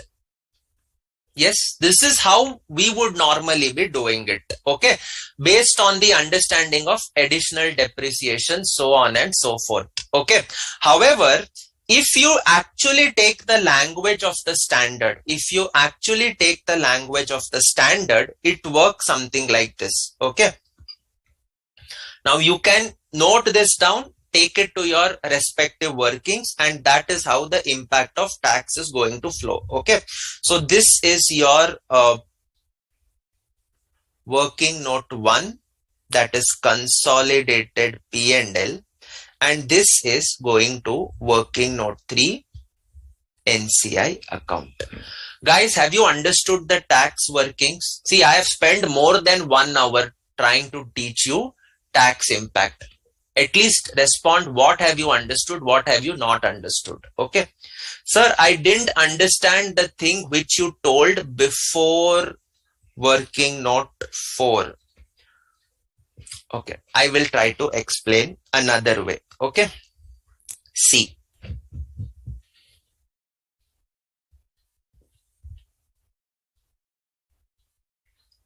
tax, the amount of asset was worth 3,000. This was on 1st April 2021. This was on 1st April 2021. In the consolidated financial statements, at fair value, this asset became 1/4/2021. It became 3,300. Why? This was on account of a fair value adjustment. Okay, so you call this as tax amount, you call this as carrying amount. It is exactly the same, old carrying value or the tax base. Okay, we call it as tax base. This is what the institute has presumed for academic purposes. Okay, now in the consolidated financial statements, every year I am going to depreciate how much? 330. So this comes to 3,300 minus 330. This comes to 2,970. Later on, I will again depreciate 330.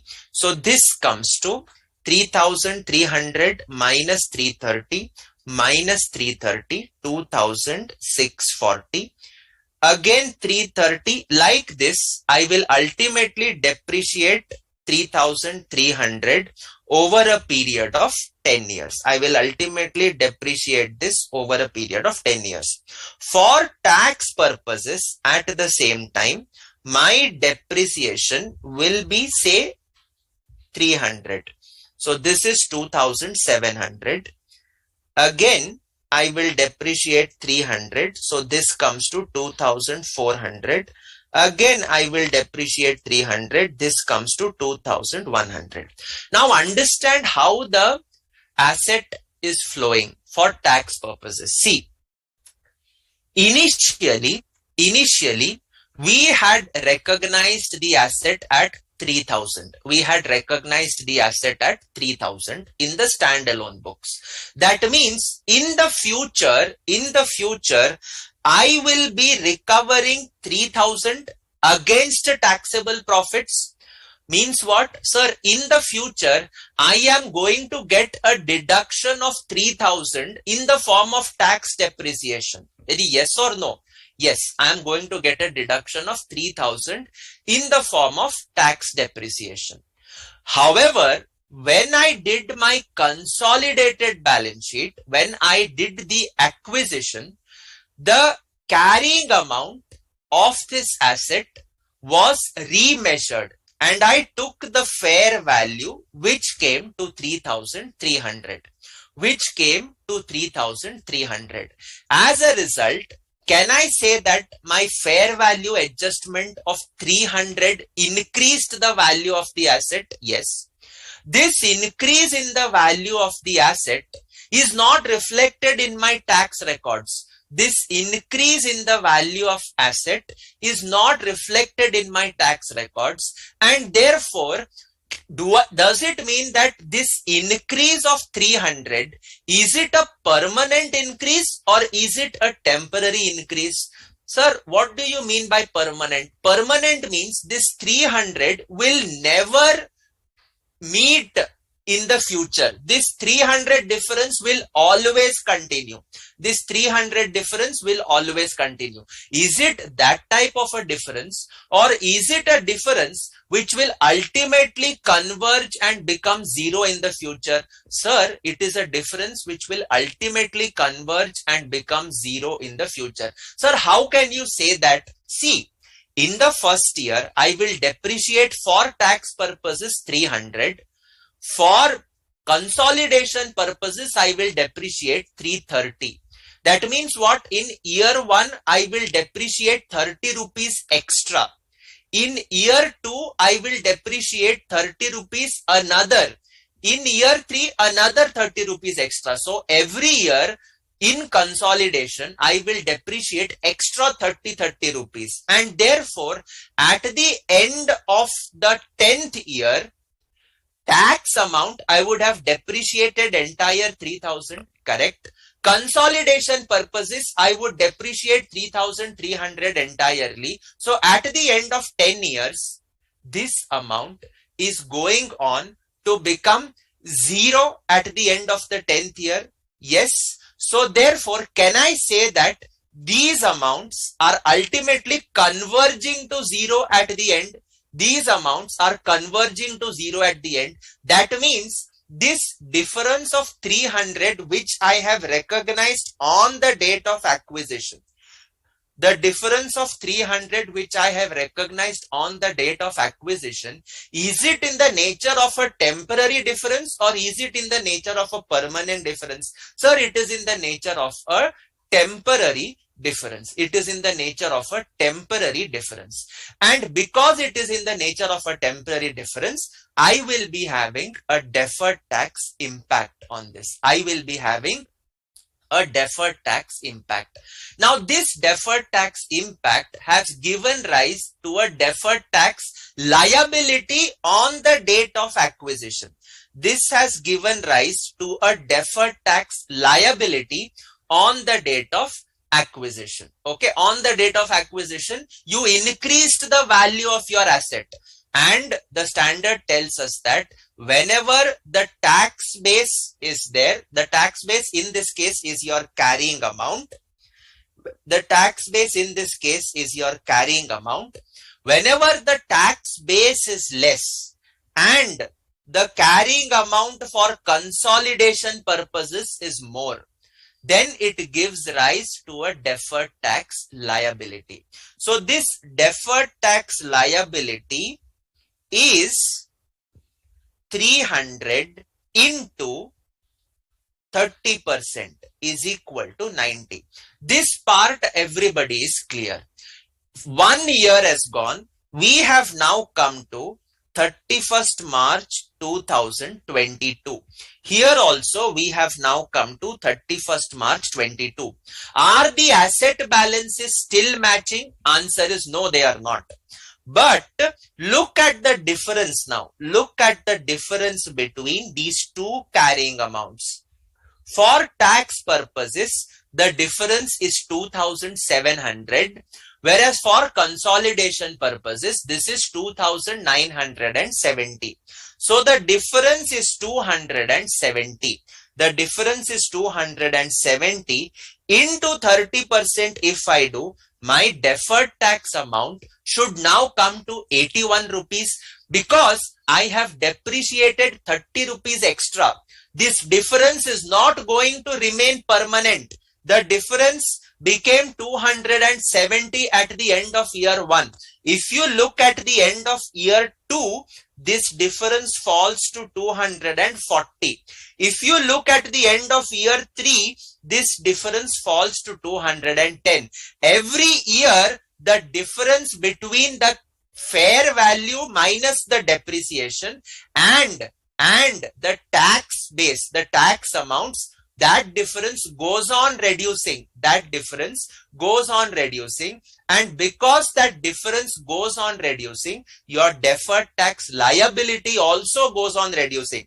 I started up with 90, it became 81, and later on if you check, 240 into 30% is equal to 72. 210 into 30% is equal to 63. With each passing year, the deferred tax is reducing by 9 rupees.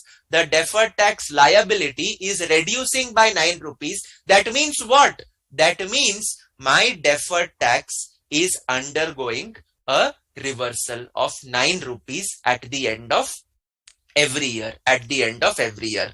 This reversal happens every time there is a temporary difference. This difference happens every time. This reversal happens every time there is a temporary difference. And therefore, this 90 is ultimately reversed over a 10-year period. So it comes to 9 rupees every year. Is it okay? Have you understood this part? Yes. Have you understood?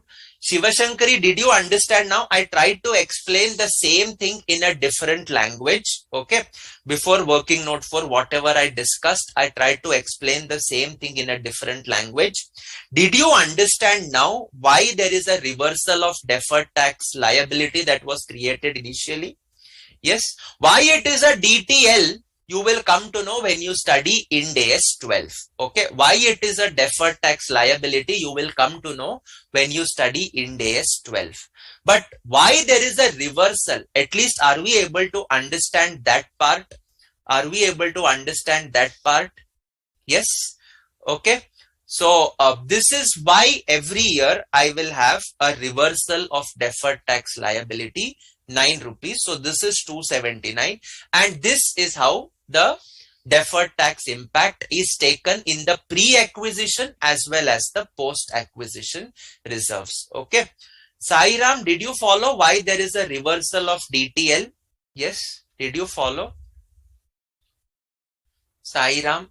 There was that Kumar Mangalam. He was particularly interested to know the deferred tax, but I don't think he's watching.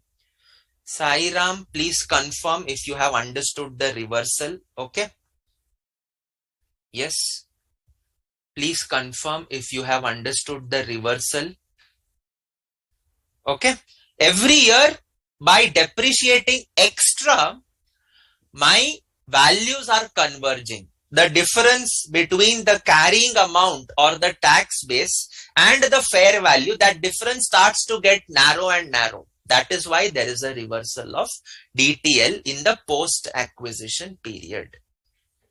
All right. Okay, fine. Excellent. So I was actually at a loss of words to make you understand prior to the break. That is why I lost a little bit of time there. Okay. I'm sorry for that. Okay. All right. So this is how the impact is going to take place. Okay. Deferred tax impact. So we have written this part. Now let us move ahead. What are the notes that we have written? Well, we have written the impact on the date of acquisition. So let us write on the date of consolidation. So what will happen on the date of consolidation? On date of consolidation, post acquisition reserves would be adjusted on account of first one. Understand, these are fair value adjustments which are happening. So either there could be additional depreciation if there is an upward valuation, or second one, savings in depreciation if there is a reduction in fair value on the date of acquisition.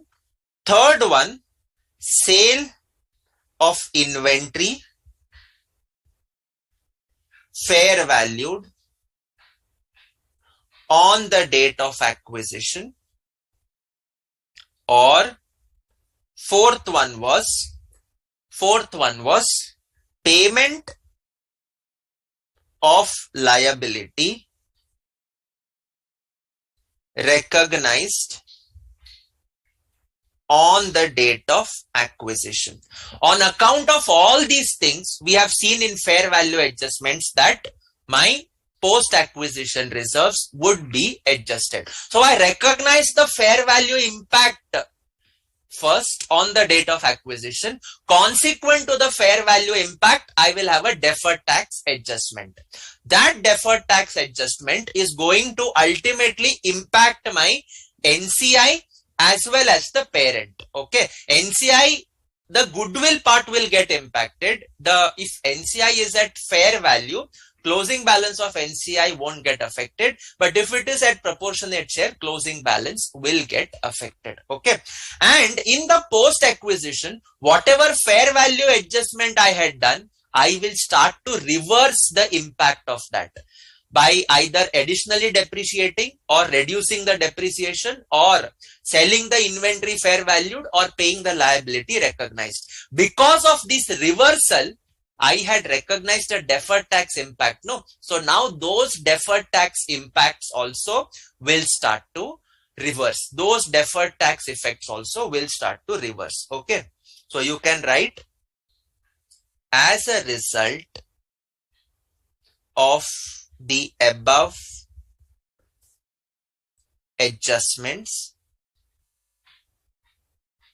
comma, the deferred tax assets or liabilities, whatever it is, recognized on date of acquisition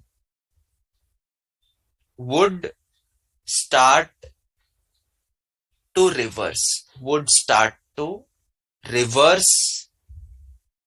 in the post acquisition period.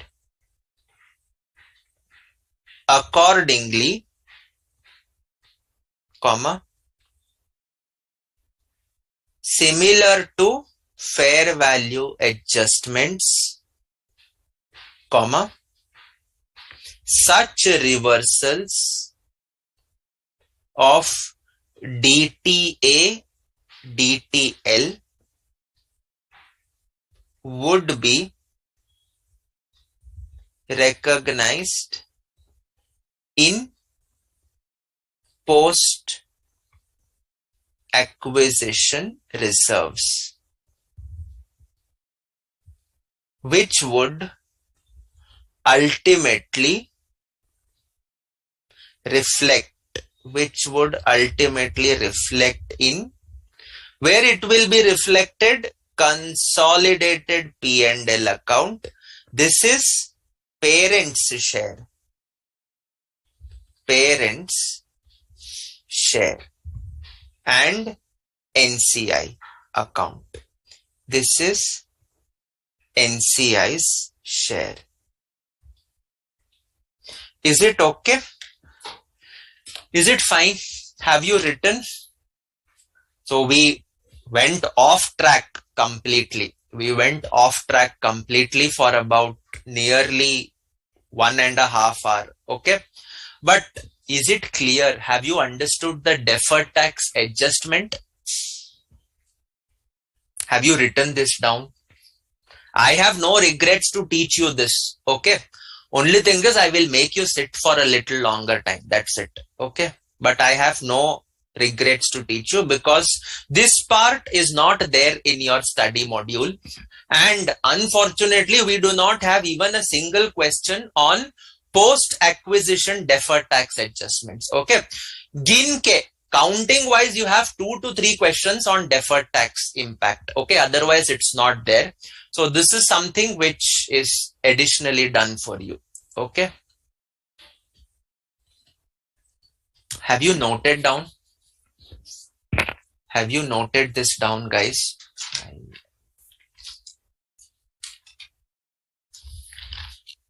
Yes.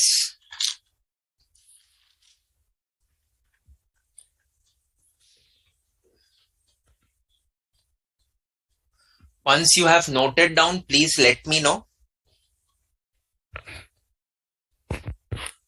Once you have noted down, please let me know. Kumar Mangalam, I hope you are there. I had told you I will discuss this later on. Noted down. Okay, excellent. It's all clear, right? So why it is DTA, DTL? You will study Ind AS 12, you will come to know. Okay. Okay, so that takes care of this workings. And now coming back to my question. Which question was I doing, my friends? I was doing this question. Okay. Impact of deferred tax. Yes. We did question number 18. So all the culprit that started is question number 18. Okay. So this question we have solved. Okay. So Tanushri, Sairam, hope it's clear. Okay. I can hope it is clear. Okay. So what I will do is I will not be solving this part for you. Okay. Question 17. I hope you would have done it. It's exactly the same. Okay.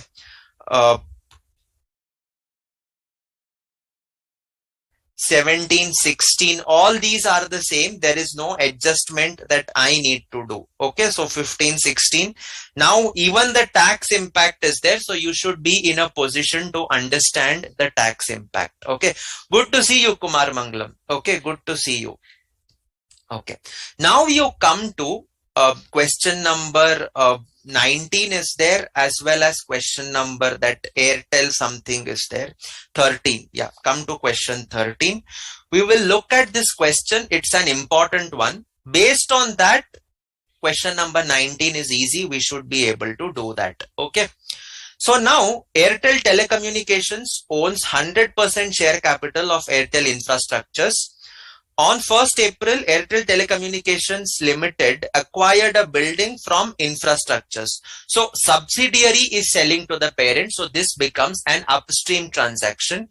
It acquires a building for rupees 11 lakhs that the group plans to use as the new okay, no problem, Tanushri. You can go. Okay. Do watch it later if you find it helpful. Okay. All right.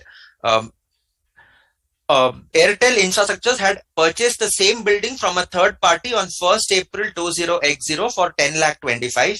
At that time, the building was assessed to have a useful life of 21 years, residual value of 5 lakhs. On 1st April 20X1, the carrying amount of the building was 10 lakhs in Airtel Infrastructures Private Limited's individual accounting records. The estimated remaining useful life of the building measured from 1st April X1 is 20 years. Residual value is now estimated at 3 lakh 50. The method of depreciation is straight line. Pass necessary accounting entries in individual as well as consolidation situations. Okay. So now coming to this question, this is an easy one, not a difficult one. So question number 13, this is page number 15. Okay, this is page number 15. Okay, so you are having Airtel Telecom, and you are having Airtel Infra.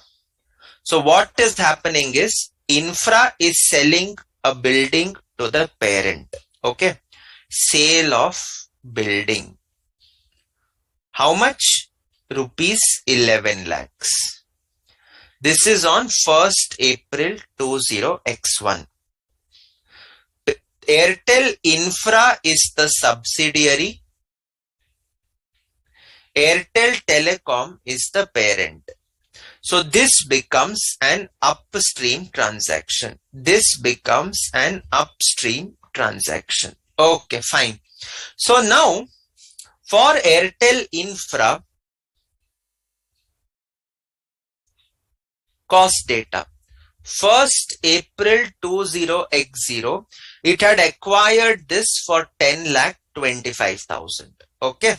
Acquired for 10,25,000. Useful life 21 years, residual value 5 lakhs. So depreciation you can calculate. Less depreciation for x0, x1.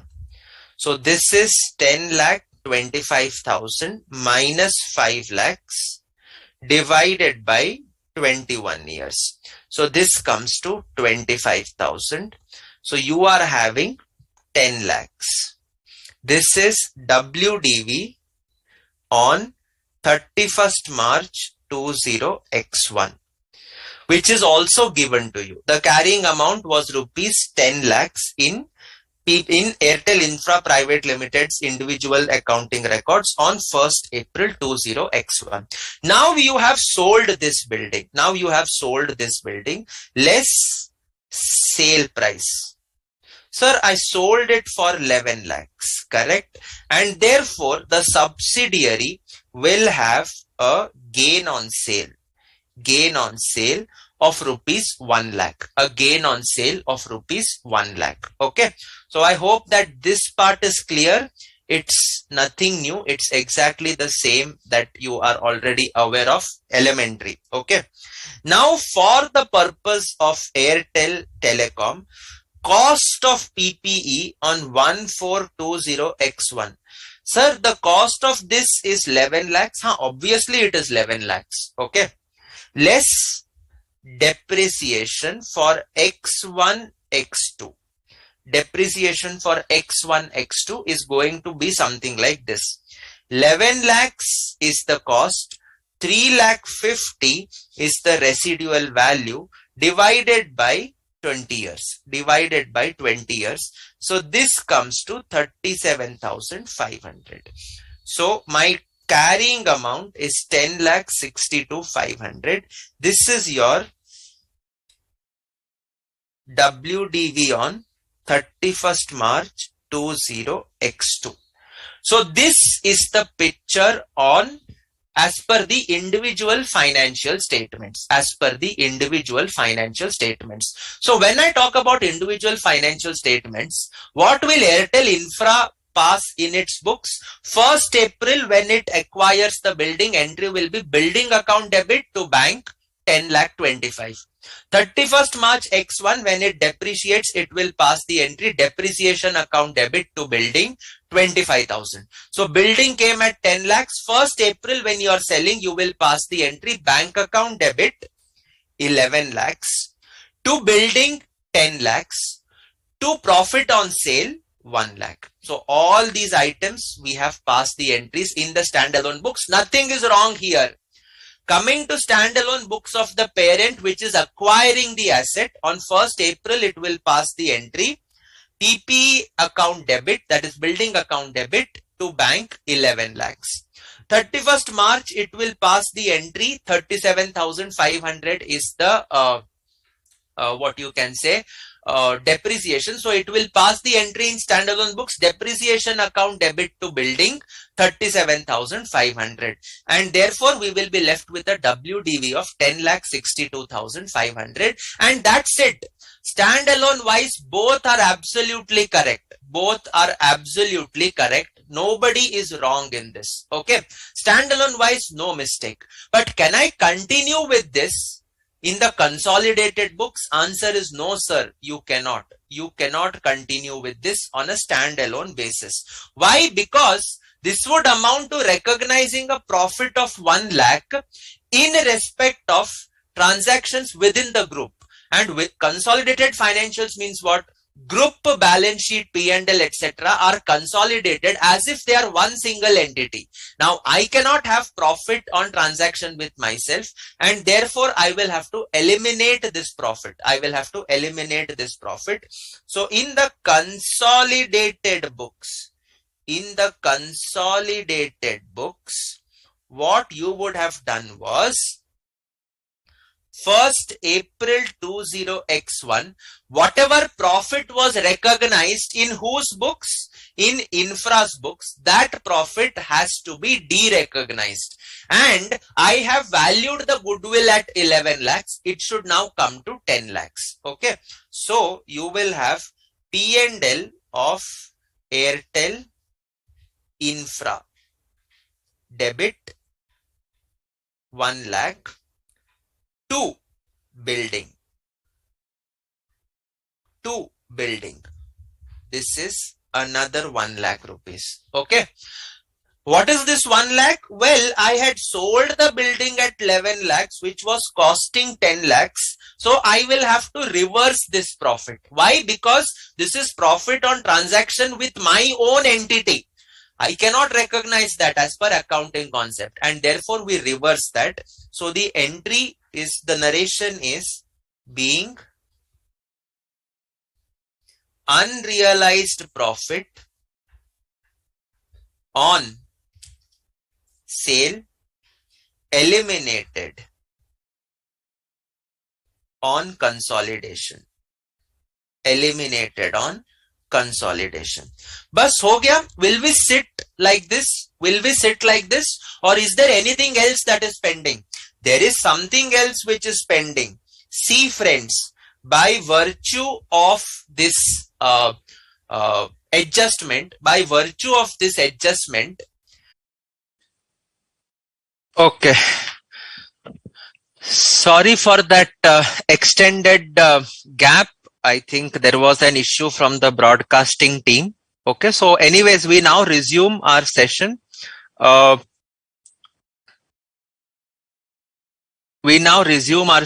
Yeah, I know. It was a technical snag, Kumar Mangalam. Can't help. Okay, but now I think it should be fine. So now you are having this reversal of profits of 1 lakh. Okay, but is that it? Answer is no. There is a what we can say excess depreciation that was charged. See, what had happened was 11 lakhs was your carrying amount in the books of the parent. So basis 11 lakhs, the depreciation was calculated to be how much? It was calculated as 37,500. This would ultimately have flown in the parent's profit and loss. But can I continue with 37,500? Answer is no, sir. You cannot continue, because for consolidation purposes, your building is worth only rupees 10 lakhs. Group cost is 10 lakhs, and therefore your depreciation should have been not 11 lakhs minus 3 lakh 50. It should have been 10 lakhs minus 3 lakh 50 divided by 20 years. So your depreciation should have been 32,500. In the standalone books, you have charged 37,500. Sir, did I do something wrong in standalone? Again, I'm repeating, you haven't. You haven't done anything wrong in the standalone books. But consolidation purposes, your depreciation should be 32,500, and therefore the reversal of the depreciation would amount to 5,000. The reversal of depreciation would amount to 5,000. You could either take it this way, or simply you could take extra is 1 lakh, the profit which you are depreciating over 20 years. So that comes to 5,000. And therefore the reversal entry will be building account debit. Building will go up because depreciation is getting reversed to P&L of the parent, because parent had charged the excess depreciation. parent had charged the excess depreciation. Okay, being reversal of additional depreciation due to unrealized profits. So with that, I think we have done question 13. You are now in a position to complete all these 15, 16, 17, 18 and 19. Okay, you are in a position to complete all this. 19 is again similar to Airtel Infrastructure's wala question. It is relating to a capital equipment that was sold. Okay, so you should be able to do question 19 by yourself. Okay, I had left with a question in the last class. I had told you to try question number 47. How many of you tried question 47? Today I am completing now what was given as homework. So much of time I took. Okay. So question 47. How many of you have tried? Are you there? I hope you guys are there, because there was a long gap in between. I hope you are watching. So how many of you tried this part? How many of you tried question number 47? Anybody? We will discuss this fast. Following are the balance sheets of A Limited and its subsidiary. So I will do it a little bit quick. So you are having these values. So I'm taking all these values into the note number 1. Okay. Inventories, trade receivables, and then cash at bank, then trade payables. Okay, so all of them I have populated it in note number 1. Okay, in note number 1 we have populated all the values as it is. We have populated all these values as it is. Okay, just a second. Just a second, please. Okay. So, yeah. Now, moving on. Yes. So, all these items are populated. Coming to the next part, investment will go to the COC account. So, did I bring it to my COC account? Yes, I brought it to my COC account. Standalone reserves of the parent. 1 second.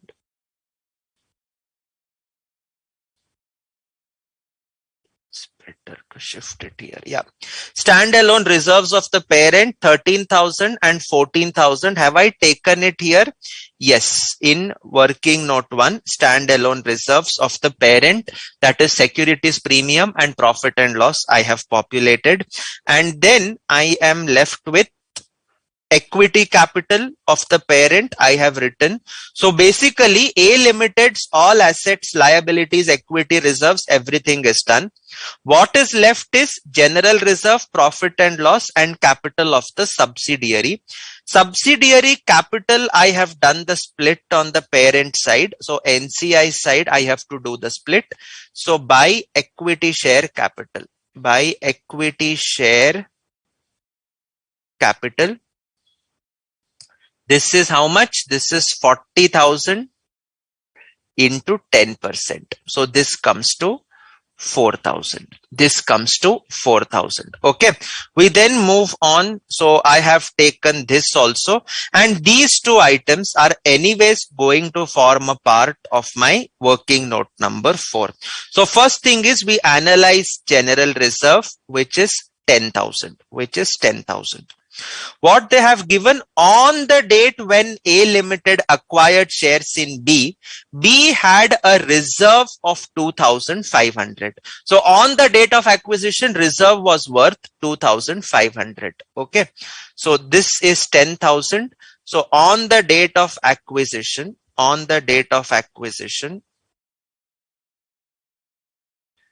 the pre-acquisition, post-acquisition. So on date of acquisition, this was worth 2,500. So post-acquisition increase is how much? Sir, this is 7,500. This is 7,500. So let us split this. No adjustments are there for this part. So let us split this up into A Limited and NCI. So this is like 90%. This is 10%. 2000, 250, 250. Whereas this one is also going to be split. A Limited, NCI, 90%, 10%, 6,750, 750. Where will these items go? This goes to COC account. This NCI goes to NCI account. This goes to working note 1 and this one will go to NCI account. That is working note 3. So a quick posting of these by General Reserve Pre. This is working note 4. How much is pre-general reserve? Pre-general reserve is 250. Leave about 3 to 4 lines for pre-P&L. You will have by post acquisition general reserve.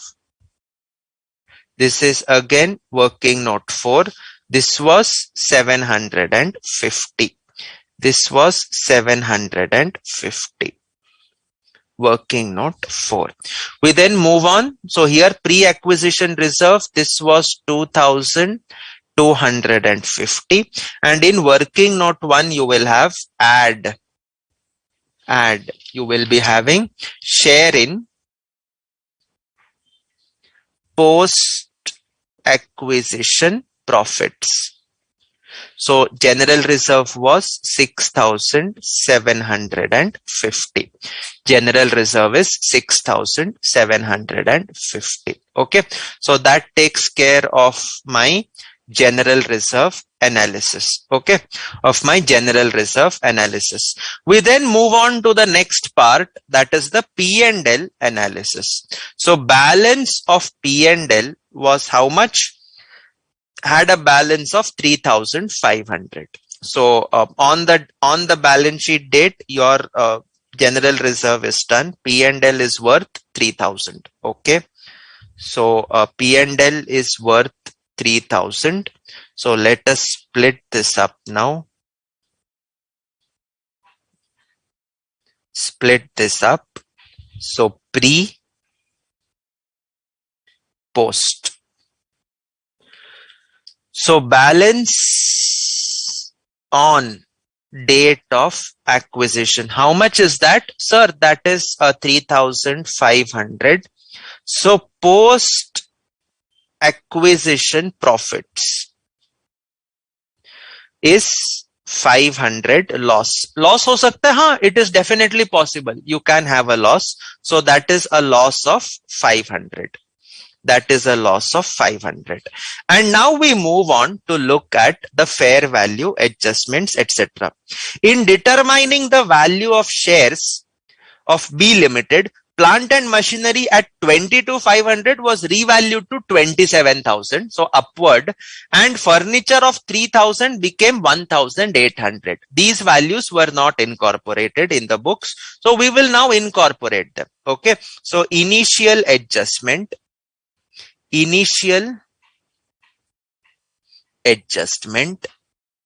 Let us look at how it works out. Plant and machinery account debit.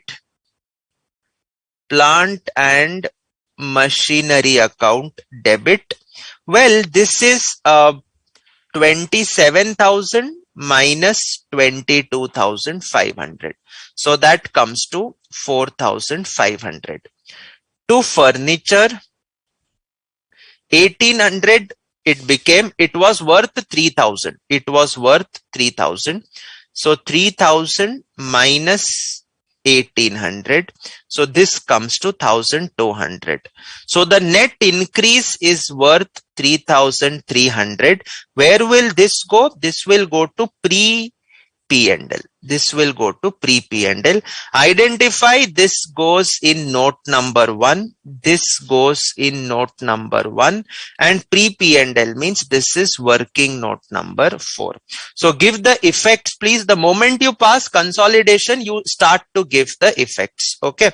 So add fair value adjustments. Add fair value adjustments. The value is 3,300. And then you immediately go to the note number 1 and please record the items there. Please record the items there. Plant and machinery, we have an upward valuation of 4,500, and furniture, we have a downward valuation of 1,200. We have a downward valuation of 1,200. So that takes care of the initial adjustment. That takes care of the initial adjustment. Let us move on to the subsequent adjustment. Sir, for subsequent adjustment, what is subsequent adjustment? Sir, it is item of PPE. It is item of property, plant and equipment, and therefore there will be additional depreciation or there will be savings in depreciation. In this case, both will come. Additional depreciation on plant and machinery and savings in depreciation on furniture and fixtures. The question is, what is the amount of this additional depreciation? What is the amount of savings in depreciation? Sir, we should be given the useful lives. We should be given the useful lives. If you go through the entire problem, nowhere is useful life given to you. So does it mean we cannot have any post acquisition adjustment on account of additional or savings in depreciation? Answer is no. You will have to look at alternative ways to find that out. So let us find that out. First one is plant and machinery. Plant and machinery. Okay. So when I look at my plant and machinery, value on date of acquisition, post acquisition depreciation, book value. Look at the carrying amount. Carrying amount, or what you call as book value. Look at the question. It stood at 22,500 on the date of acquisition, and on the date of consolidation, it became 19,500. That means for 22,500 worth of asset, we have depreciated 3,000 in the post-acquisition period. So for 22,500 worth of asset, we have depreciated 3,000 in the post-acquisition period. How 3,000? The balance is given 22,500 and the balance sheet is given of S Limited. So that is having plant and machinery appearing at 19,500. That means on a carrying value of 22,500, we have charged post-acquisition depreciation of 3,000. Therefore, if my fair value is worth 27,000, what is going to be my depreciation? What is going to be my depreciation? Sir, the depreciation will be nothing but cross multiplication. So this comes to 3,600. This comes to 3,600. So how did I get my post-acquisition depreciation? Therefore, post-acquisition depreciation is equal to 22,500. Sorry. This is going to be 3,000 into 27,000 divided by 22,500. So when you do this, the post-acquisition depreciation should have been 3,600. It is 3,000. So extra depreciation comes to how much? Well, extra depreciation comes to 600. This is my additional depreciation. This is my additional depreciation. So ye ho gaya plant and machinery. We then move on to the next item, that is furniture. That is furniture. Okay. value on date of acquisition and post acquisition depreciation. Okay, so book value, or what you call as carrying amount. Book value or carrying amount is worth how much? On the date of acquisition, it was worth 3,000. So 3,000. The carrying amount is how much? Furniture and fixtures. Carrying amount is worth 2,500. So we have charged a depreciation of 500. Okay. So this is 500. How did I get 500? On the date of acquisition, it was 2,000. On the date of consolidation, it is 2,500. So therefore, post-acquisition depreciation is 500. But my fair value is actually 1,800. So now when you cross multiply 1,800 into 500 by 3,000, this comes to 300. So my post acquisition depreciation would be equal to 500 was for a depreciation for a carrying amount of 3,000. So for 1,800, how much is that going to be? So that comes to 300. And therefore, ultimately, what is this 200? This is savings in depreciation. Savings in depreciation. So what are your journal entries going to be? For the additional depreciation, the journal entry will be, it is in the post period. So post P&L account debit to plant and machinery. That was 600. And in the case of furniture fixtures, it is going to be additional depreciation. Yeah, this is savings. So furniture account debit 200 to post P&L. So that comes to 200. Fair enough. So give the effects where these items will go. Sir, post P&L goes in working note 4 and plant and machinery goes in note number 1. This also goes in note number 1. Okay. So give the effects. Go to working note 4. And record it. Less additional depreciation on plant. This is 600. Add savings in depreciation furniture. This is 200. Fair enough. So now go to your notes, note number 1. Here we will have to give the other effect. Additional depreciation of 600 will be deducted. Savings in depreciation of 200 will be added. Okay. So that takes care of the fair value adjustment relating to assets. Then we have a downstream transaction. B has purchased goods of 9,000 on 100 days credit. That means they are still outstanding. So this becomes an intercompany adjustment. Of which 7,000 are still in stock. A Limited sells to B Limited at cost plus 25%. So the adjustment for intercompany profit will be only in respect of 7,000, not on 9,000, because 2,000 we have ultimately sold. That becomes realized profit. So the unrealized profit is only on 7,000. So that is what is going to come. Okay. So downstream transaction, cost to A plus profit of A is equal to selling price of A, which is also the cost to B, which is also the cost to B. So if cost to A is 100, the markup is 25. So selling price becomes 125.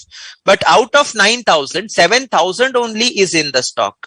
7,000 only is in the stock. So the profit that is included here is going to be 7,000 into 25 by 125. So that comes to 1,400. That comes to 1,400. Therefore, these are the goods which are sold from the parent to the subsidiary. So these goods, I mean, the profit is there in the books of the parent. So P&L of A account debit, that profit is belonging to the owners of the parent. It won't be shared between parent and NCI. So therefore, the entry will be P&L A Limited account debit to inventory. Where is this inventory, sir? This inventory is with B Limited. 1,400, 1,400. Effect kahan dena? Where to give the effect?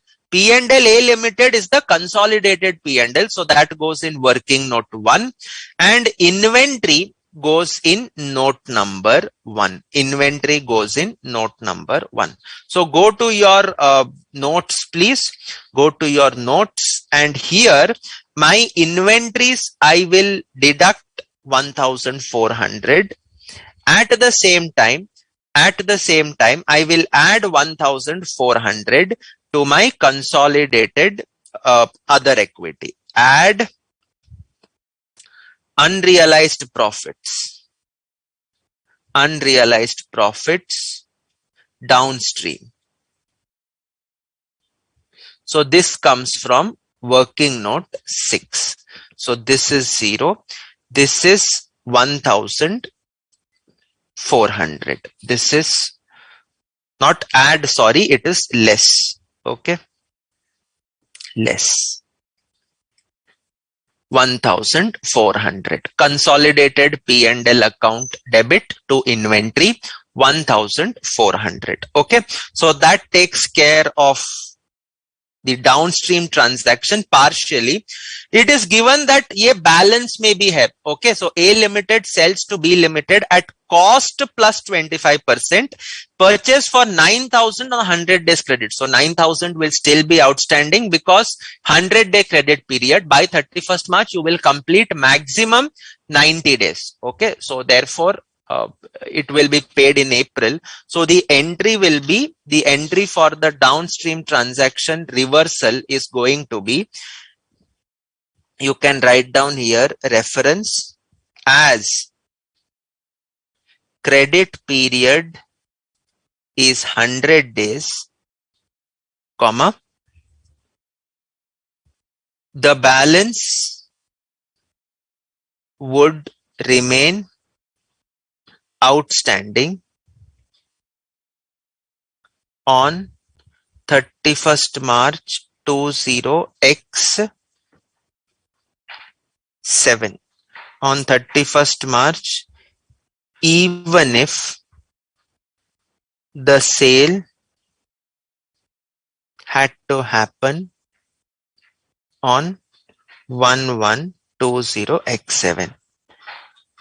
Hence, intercompany balances need elimination. So the elimination entry will be creditors account debit to debtors, or trade payables account debit to trade receivables. What is written? Have we written trade? Okay, so trade receivables, trade payables. So go to the note number 1 and give the effects there.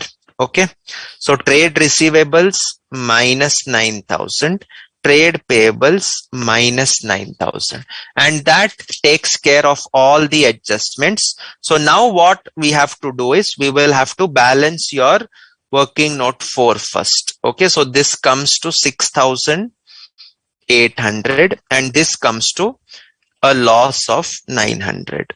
So let us split this between A Limited, NCI, 90%, 10%, 680 and 6,120. 900 if I split between A Limited and NCI, 90%, 10%, this is 90 and this is 10. So where will these items go? This goes in working note 2 COC account. 680 goes to working note 3 NCI account. This goes to working note 1. This goes to working note 3 NCI account. Okay, so post these items there. So by general reserve pre, by general reserve post, so I will be having by post P&L. By post, not post, pre P&L.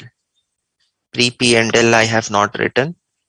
So by pre P&L, working note 4, this is 680 and I'm having a post loss. So to post P&L, working note 4, 90.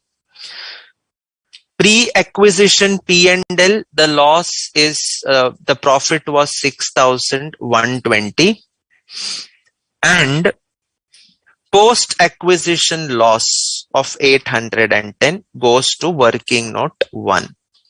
So 810 will go here, no premium balance. Okay.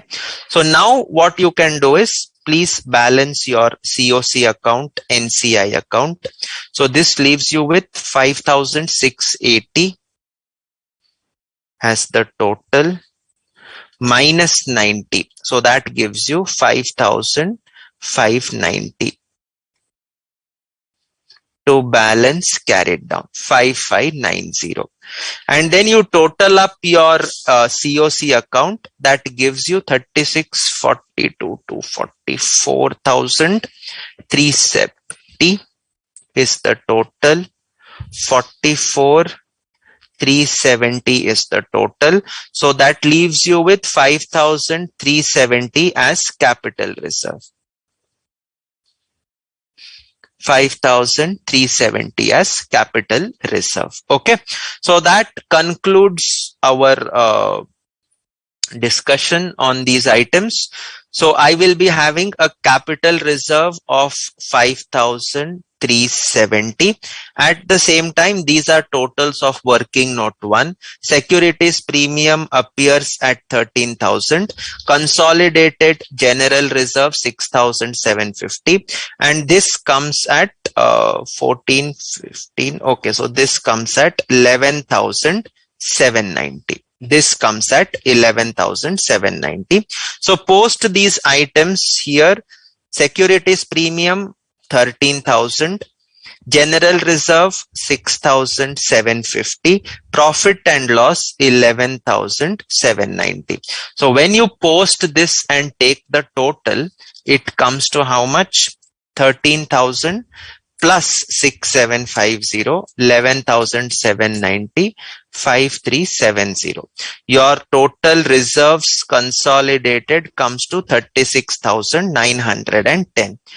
And that is it. You take the totals now, all adjustments are done. This comes to 30,000. This is 35,000 plus 19,500 plus 4,500 minus 600. So that comes to 58,400.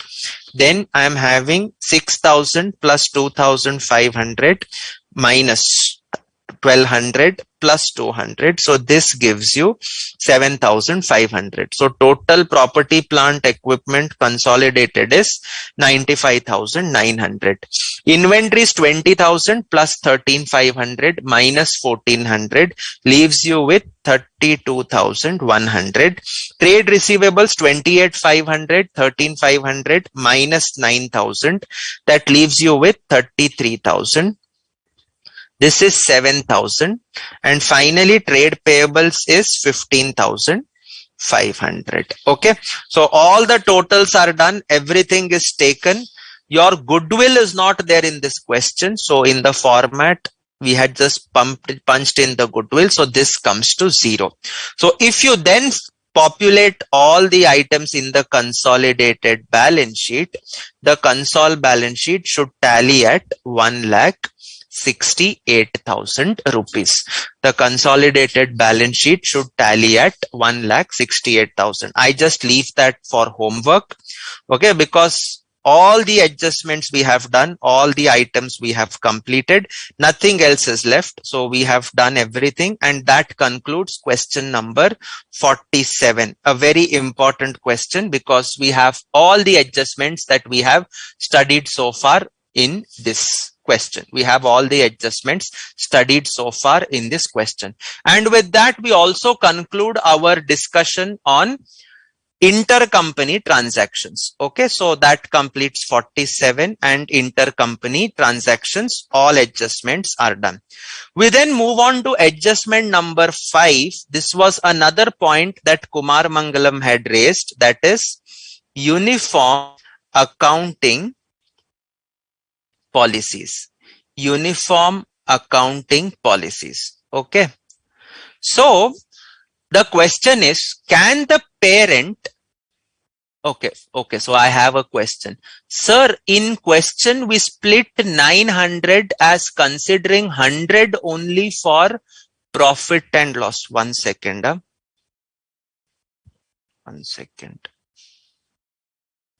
See, profit and loss is 3,500.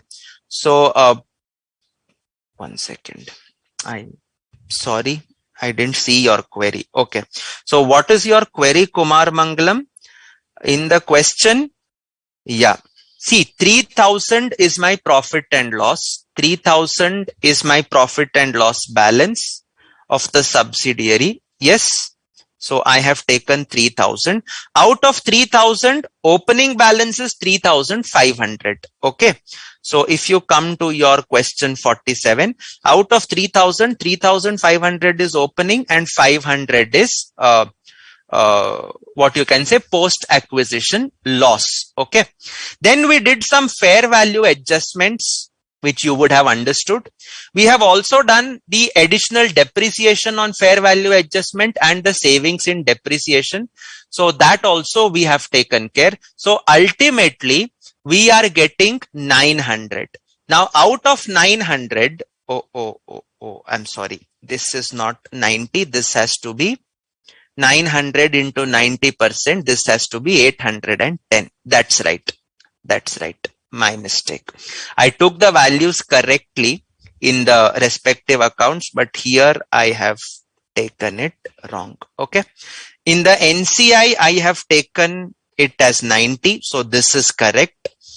At the same time, I have taken in the consolidated as 810.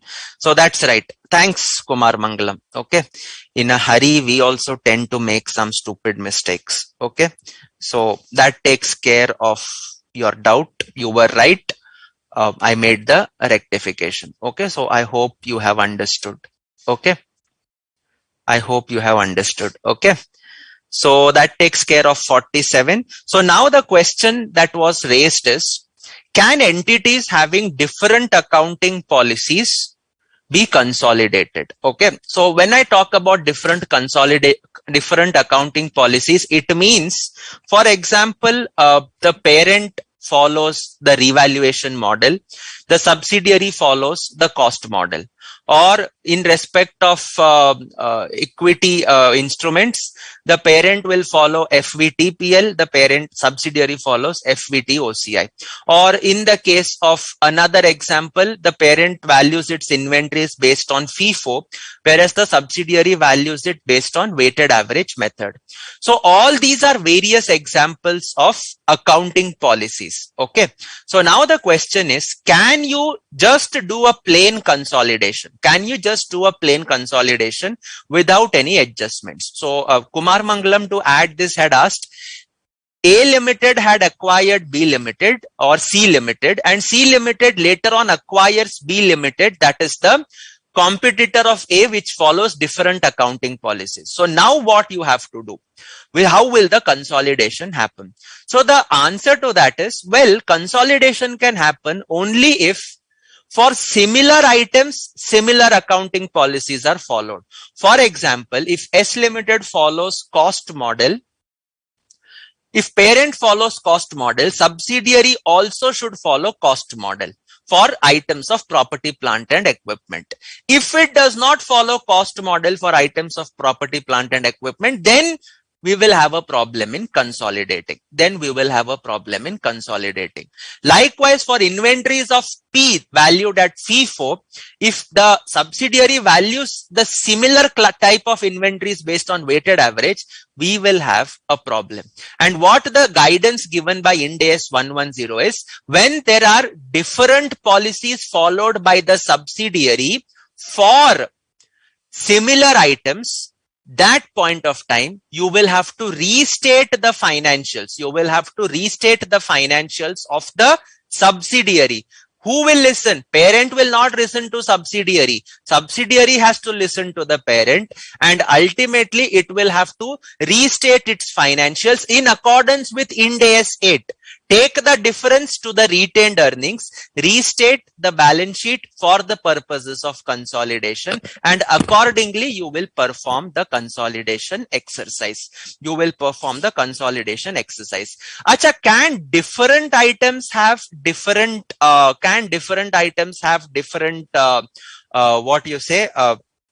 accounting policies? For example, you have an entity that deals in let us take for example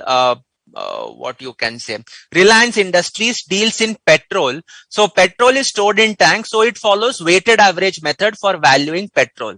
But Reliance Digital has stocks of electronic goods and accessories. So for the electronic goods, weighted average won't be suitable, FIFO would be suitable. So it follows FIFO for that.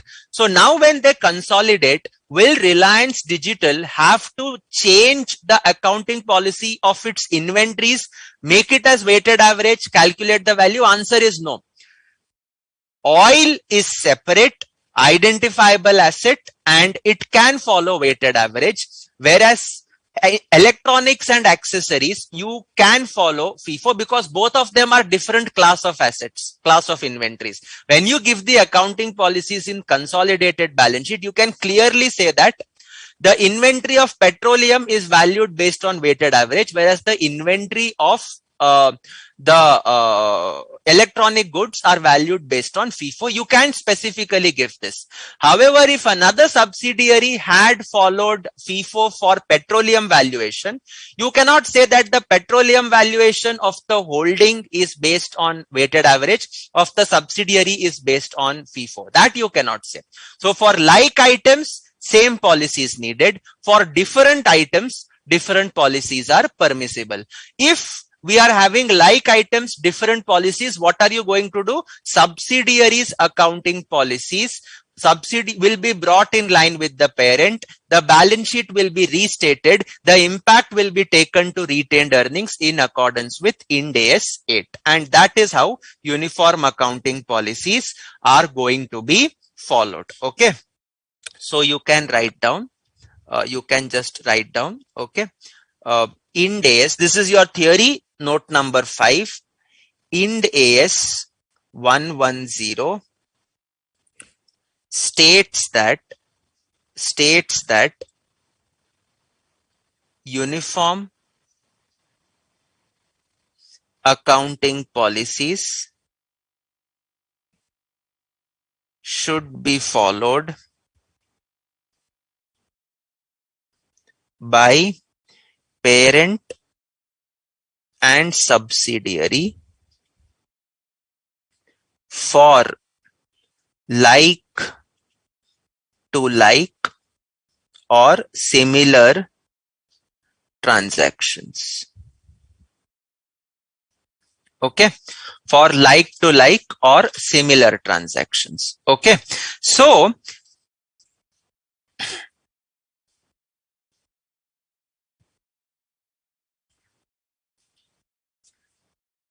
Are accounting policies same for similar items? If the answer to this is yes, consolidate without any restatement of S Limited's financials. Okay. Are accounting policies same for similar items? Answer to this is no. Then what you will have to do? Number one, restate financials of S Limited prior to consolidation,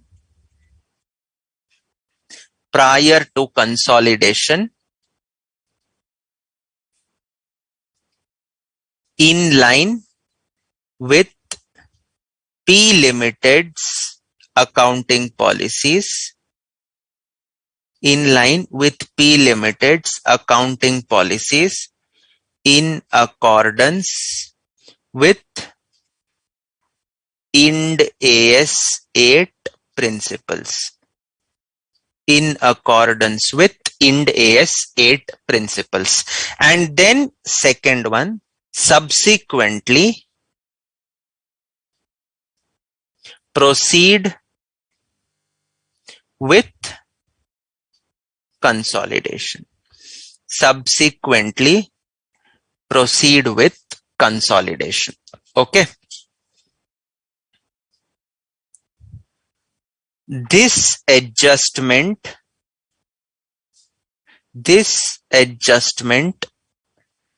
pertaining to accounting policy is mandatory.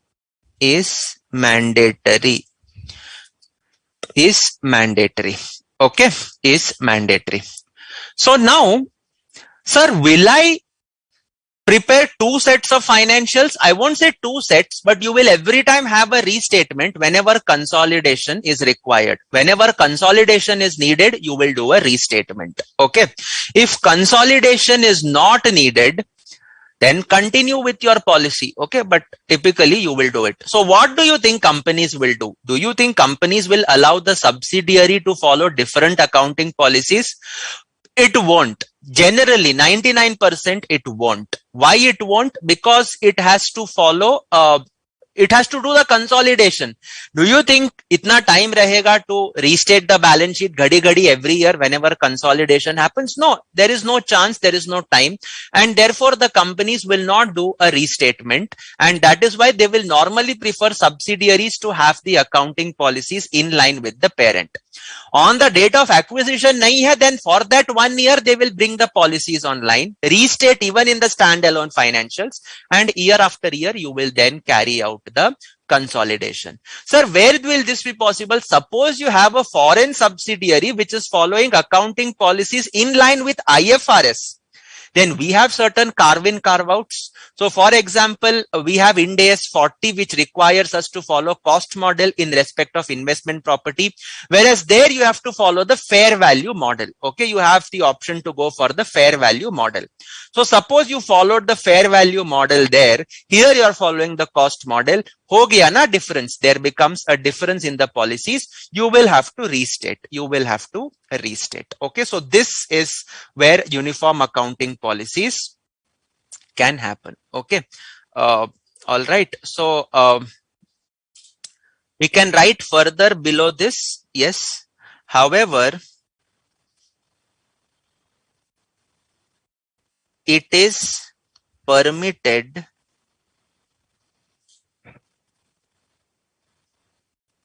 to have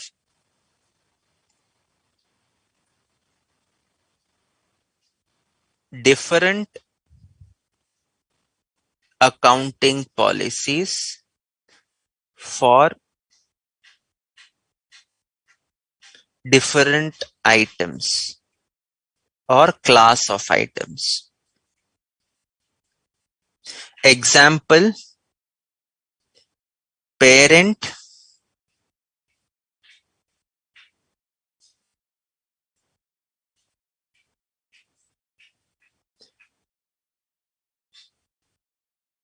inventory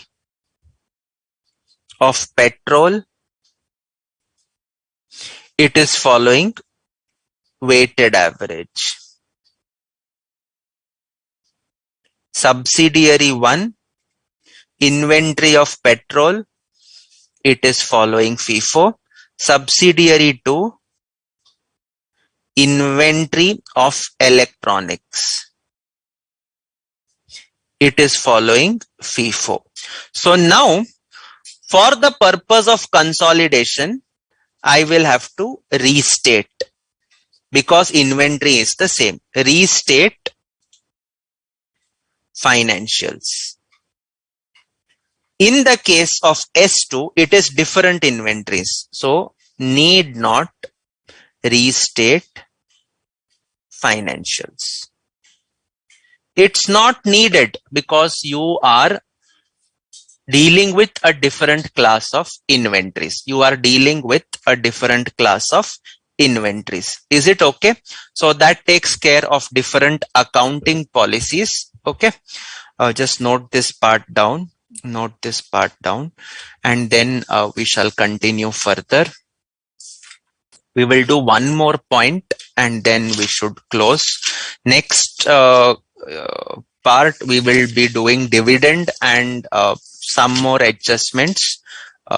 Main important one is dividend, and apart from that we are left with additional stake purchase and stake sale. That should wind up, and yeah, chain holding. So these are the 3-4 items which we are left with. Should be able to complete at least some of them in the next part. Okay, so that takes care of restatement, etc., etc. Okay, so if you have your questions, come to this. We were discussing these notes. Okay, all right. Cells. Okay. All right. Okay. So now, what happens if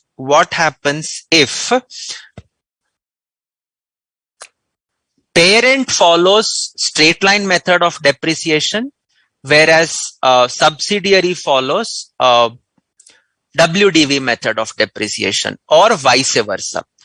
You had studied before in 11th, 12th that these are accounting policies, but they are no more regarded as such. You probably think that your depreciation is reflecting the pattern of economic benefits on a straight line basis, and therefore you depreciate on SLM method. Whereas in some cases you reflect that the asset is reflecting the pattern on a WDV basis, and therefore you depreciate on a WDV basis. It is just an accounting estimate. It is not an accounting policy.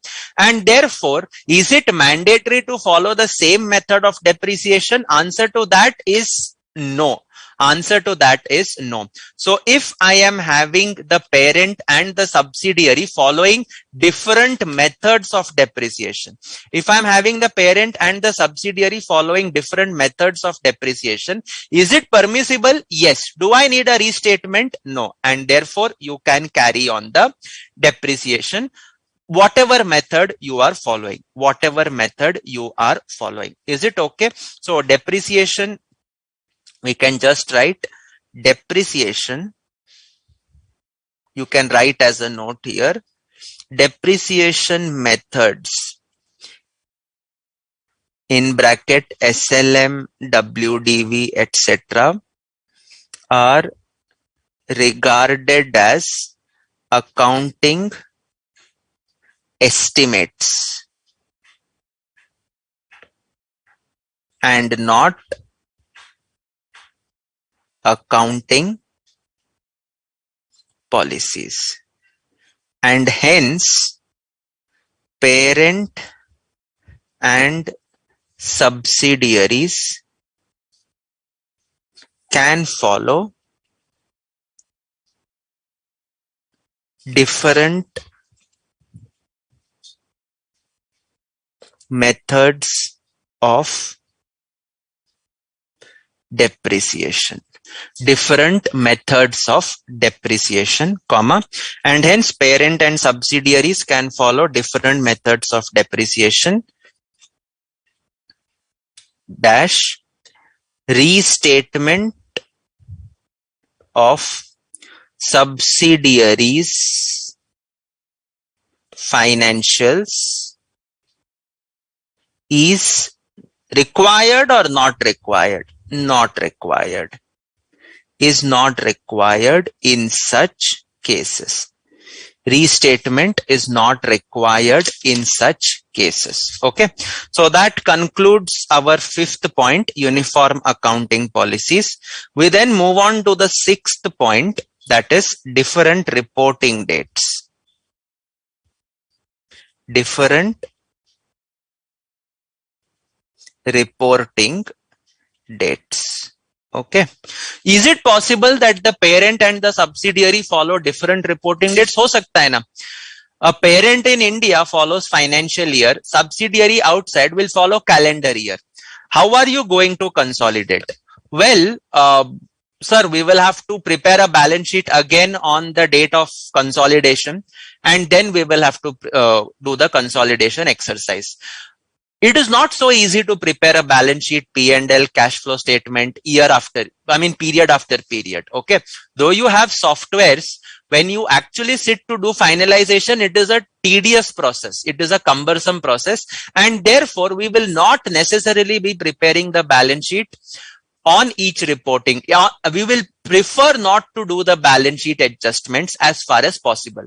Ind AS 110 recognizes the cumbersome nature of preparing final accounts, and therefore it gives a relaxation. If there is a gap of up to 3 months between the parent and the subsidiary's financial statements, then you give only effect to material events in the subsidiary's balance sheet, record the items, and then prepare a balance sheet based on material events, and then you consolidate with that.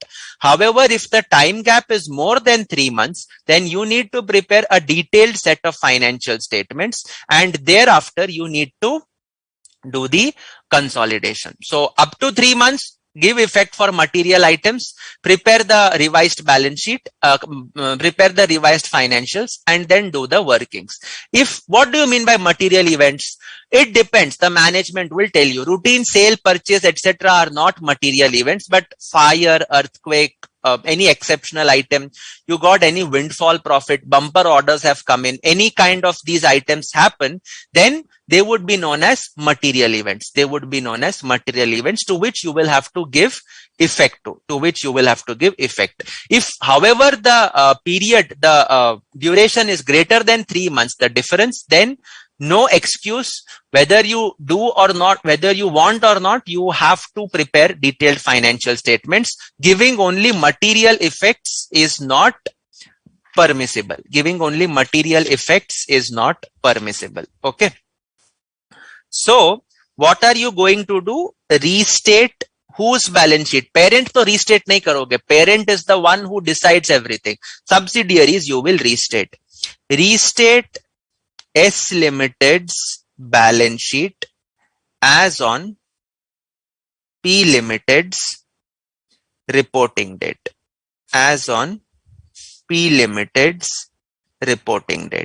Okay. So now we will check whether the difference is greater than or less than. Okay. Difference, if it is less than or equal to 3 months, then what are you going to do? Material events material events in the interim period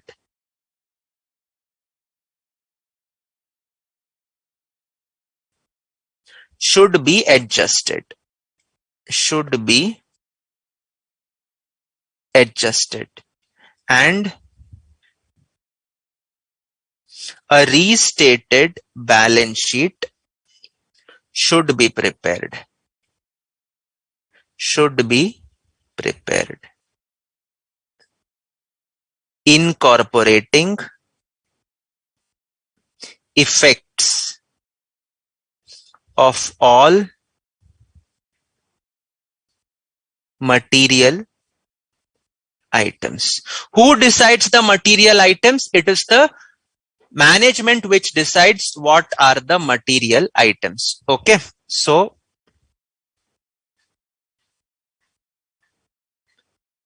material items are those events identified by management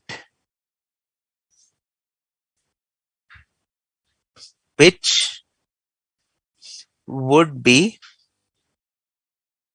specified in the question. So many times you think depreciation etc. could end up being material. Amount wise they may be material, but for the purpose of restatement they may not be material. हाँ वो चलता जा रहा है. It is a day-to-day activity and therefore you will not consider that. Okay. However, difference greater than 3 months. This is in your theory part only I am writing. Difference greater than 3 months. Prepare detailed financial statements. Prepare detailed financial statements. Mere adjustments for material items is not permitted. Mere adjustment for material items is not permitted. Okay. So what are you going to do? Well, in such cases, you will first prepare the restated balance sheet. That is going to be your working note 1. And then you will do the consolidation of the parent's balance sheet given in the question and the restated balance sheet prepared by you in the solution. You will totally ignore the balance sheet given of the subsidiary in the question because you have prepared the restated balance sheet. Okay. So this is what you are going to do. So in such questions, comma, first prepare the restated balance sheet of the subsidiary as on the date of consolidation and then follow usual steps. And then follow usual steps. Okay. So you will first start off with the regular restatement, and then after that you will proceed to follow the usual steps. Is it okay? So that takes care of this note number 6 also. That is different reporting dates. That is different reporting dates. Is it okay? So that concludes our discussion on different reporting dates. And finally, we will try to write 1 or 2 more theory points because it's getting over fast. I am writing it. Okay. So that was point number 6. Point number 7 is inter-company eliminations. Acha, intercompany balances can be eliminated, have to be eliminated. Yes. Like for example, parent is debtor, subsidiary is creditor, or parent has given a loan, subsidiary has received a loan. All these items you will have to eliminate. All these items you will have to eliminate. So intercompany eliminations would broadly fall under three categories. The first one is debtors, creditors, or bills receivable, bills payable, whatever. All of them have to be eliminated. Generally, the balances will cross tally. If they don't, it may be either due to goods in transit, cash in transit, checks in transit, whatever be the case. Okay. Then intercompany loans is the next part. Ideally, here also balances will be same. However, it is possible that an entry for interest on such loans may not be recorded. Now, you may say that kya farak padta? Interest expense for the parent will be interest income for the subsidiary, or vice versa. Ultimately, when you consolidate, expense and income will get set off. It's not the case. What happens is subsidiary's profit ultimately will be shared between the parent and the NCI. So if I don't record these intercompany interest on loans and advances, then what happens is my NCI balance starts to get affected, and therefore you will have to record the intercompany interest on loans and advances. Okay. And last may what you have is intercompany debentures or preference shares, etc. What happens is debentures, preference shares, etc. are normally what we call as traded securities. Okay. So it is quite possible. Now I am discussing the theory aspect. Practically how it happens, that also I will tell. So theoretically, suppose you have investment of 1,000 rupees issued by the subsidiary. These debentures are traded in the market for 1,200. So suppose 1,000 rupee debenture, the parent has purchased for 1,200. Okay. There is only one debenture which was issued worth 1,000. That debenture was purchased by the parent from the market at 1,200. Now look at the position. In the subsidiary's balance sheet, you are having in the liability side debenture as a financial liability 1,000 rupees. In the case of parent on the investment side, you are having investment in debentures 1,200. Practically, you can keep them separate. Why? Because in reality also you must have studied in your in intermediate, you would have something known as investment in own debentures. So practically, you can have liability on one side, investment in own debentures on the other side. It is perfectly fine. However, what institute also tells you is, this is academic, you will have to cross cancel them. So here the liability is worth 1,000. You have invested worth 1,200. So if you cross cancel, there will be left a balance of 200. What is that balance of 200? That represents a notional loss on settlement. Okay. Liability is not yet settled, but when we are cross cancelling, it is as if the liability is settling and cancelling out each other against the investment, and therefore the 200 rupees is what is the excess paid to cancel such liability. You will take it to the consolidated P&L. You will take it to the consolidated P&L. So these are the three adjustments that we are having. Okay. So we'll write down the first point: debtors, creditors, or bills receivable and bills payable. Okay. So what you have to do? Eliminate these balances by giving effects in note 1, adjustment column. Occasionally, there may be differences. There may be differences in balances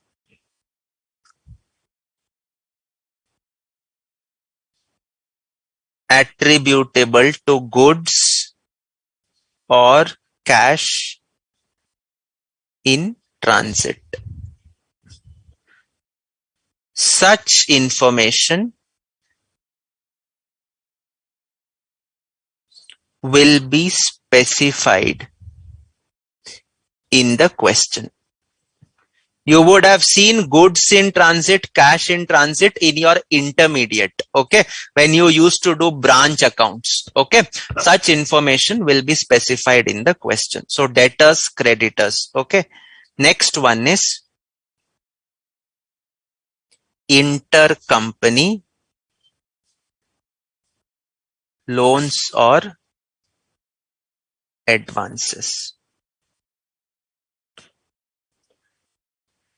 Okay. Eliminate these balances through note 1. And second part is, if interest is not recorded,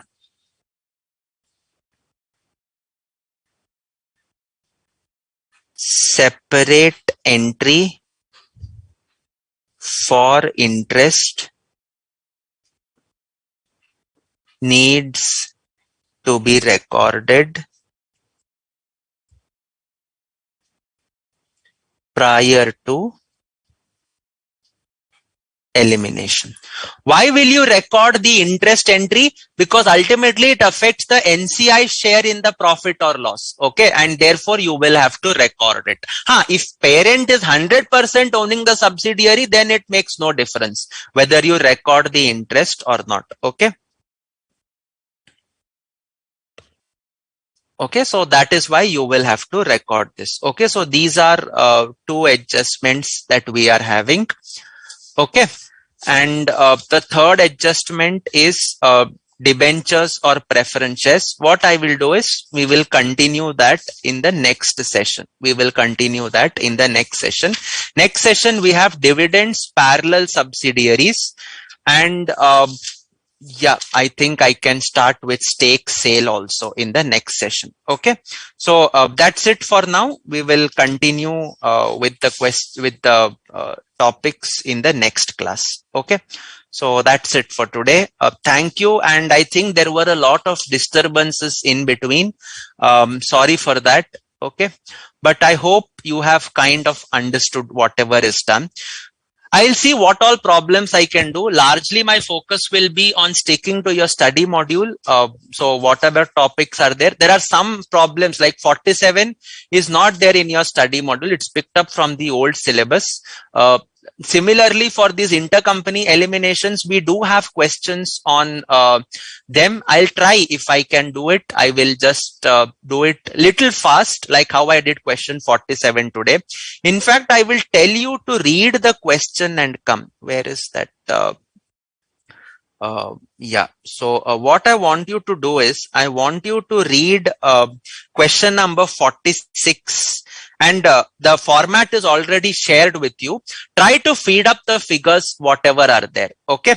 And we'll try to do this question little bit fast. It's a very important and interesting question, which is not there in the current syllabus. It was there in the earlier syllabus. Doesn't matter. Adjustments are adjustments. So try to do question 46. At least keep the basic things ready so we can be a little bit fast in that regard. Okay. So that's it for today. See you guys on Saturday morning. Okay. Thank you, everyone. Thank you. Ram?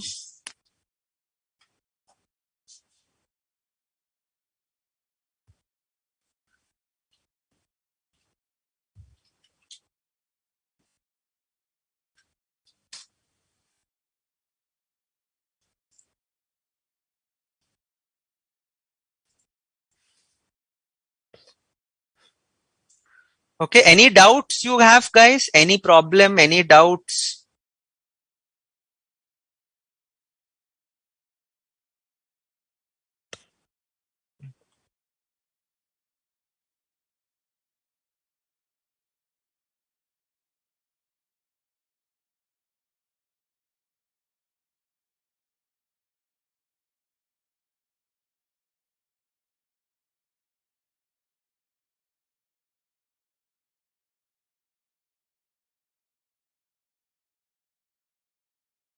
So that's it, guys. So see you on Saturday. Try to revise whatever we have done and go through question number 46 also. Okay. Please go through question 46. It's slightly important. Okay. So thank you, everyone.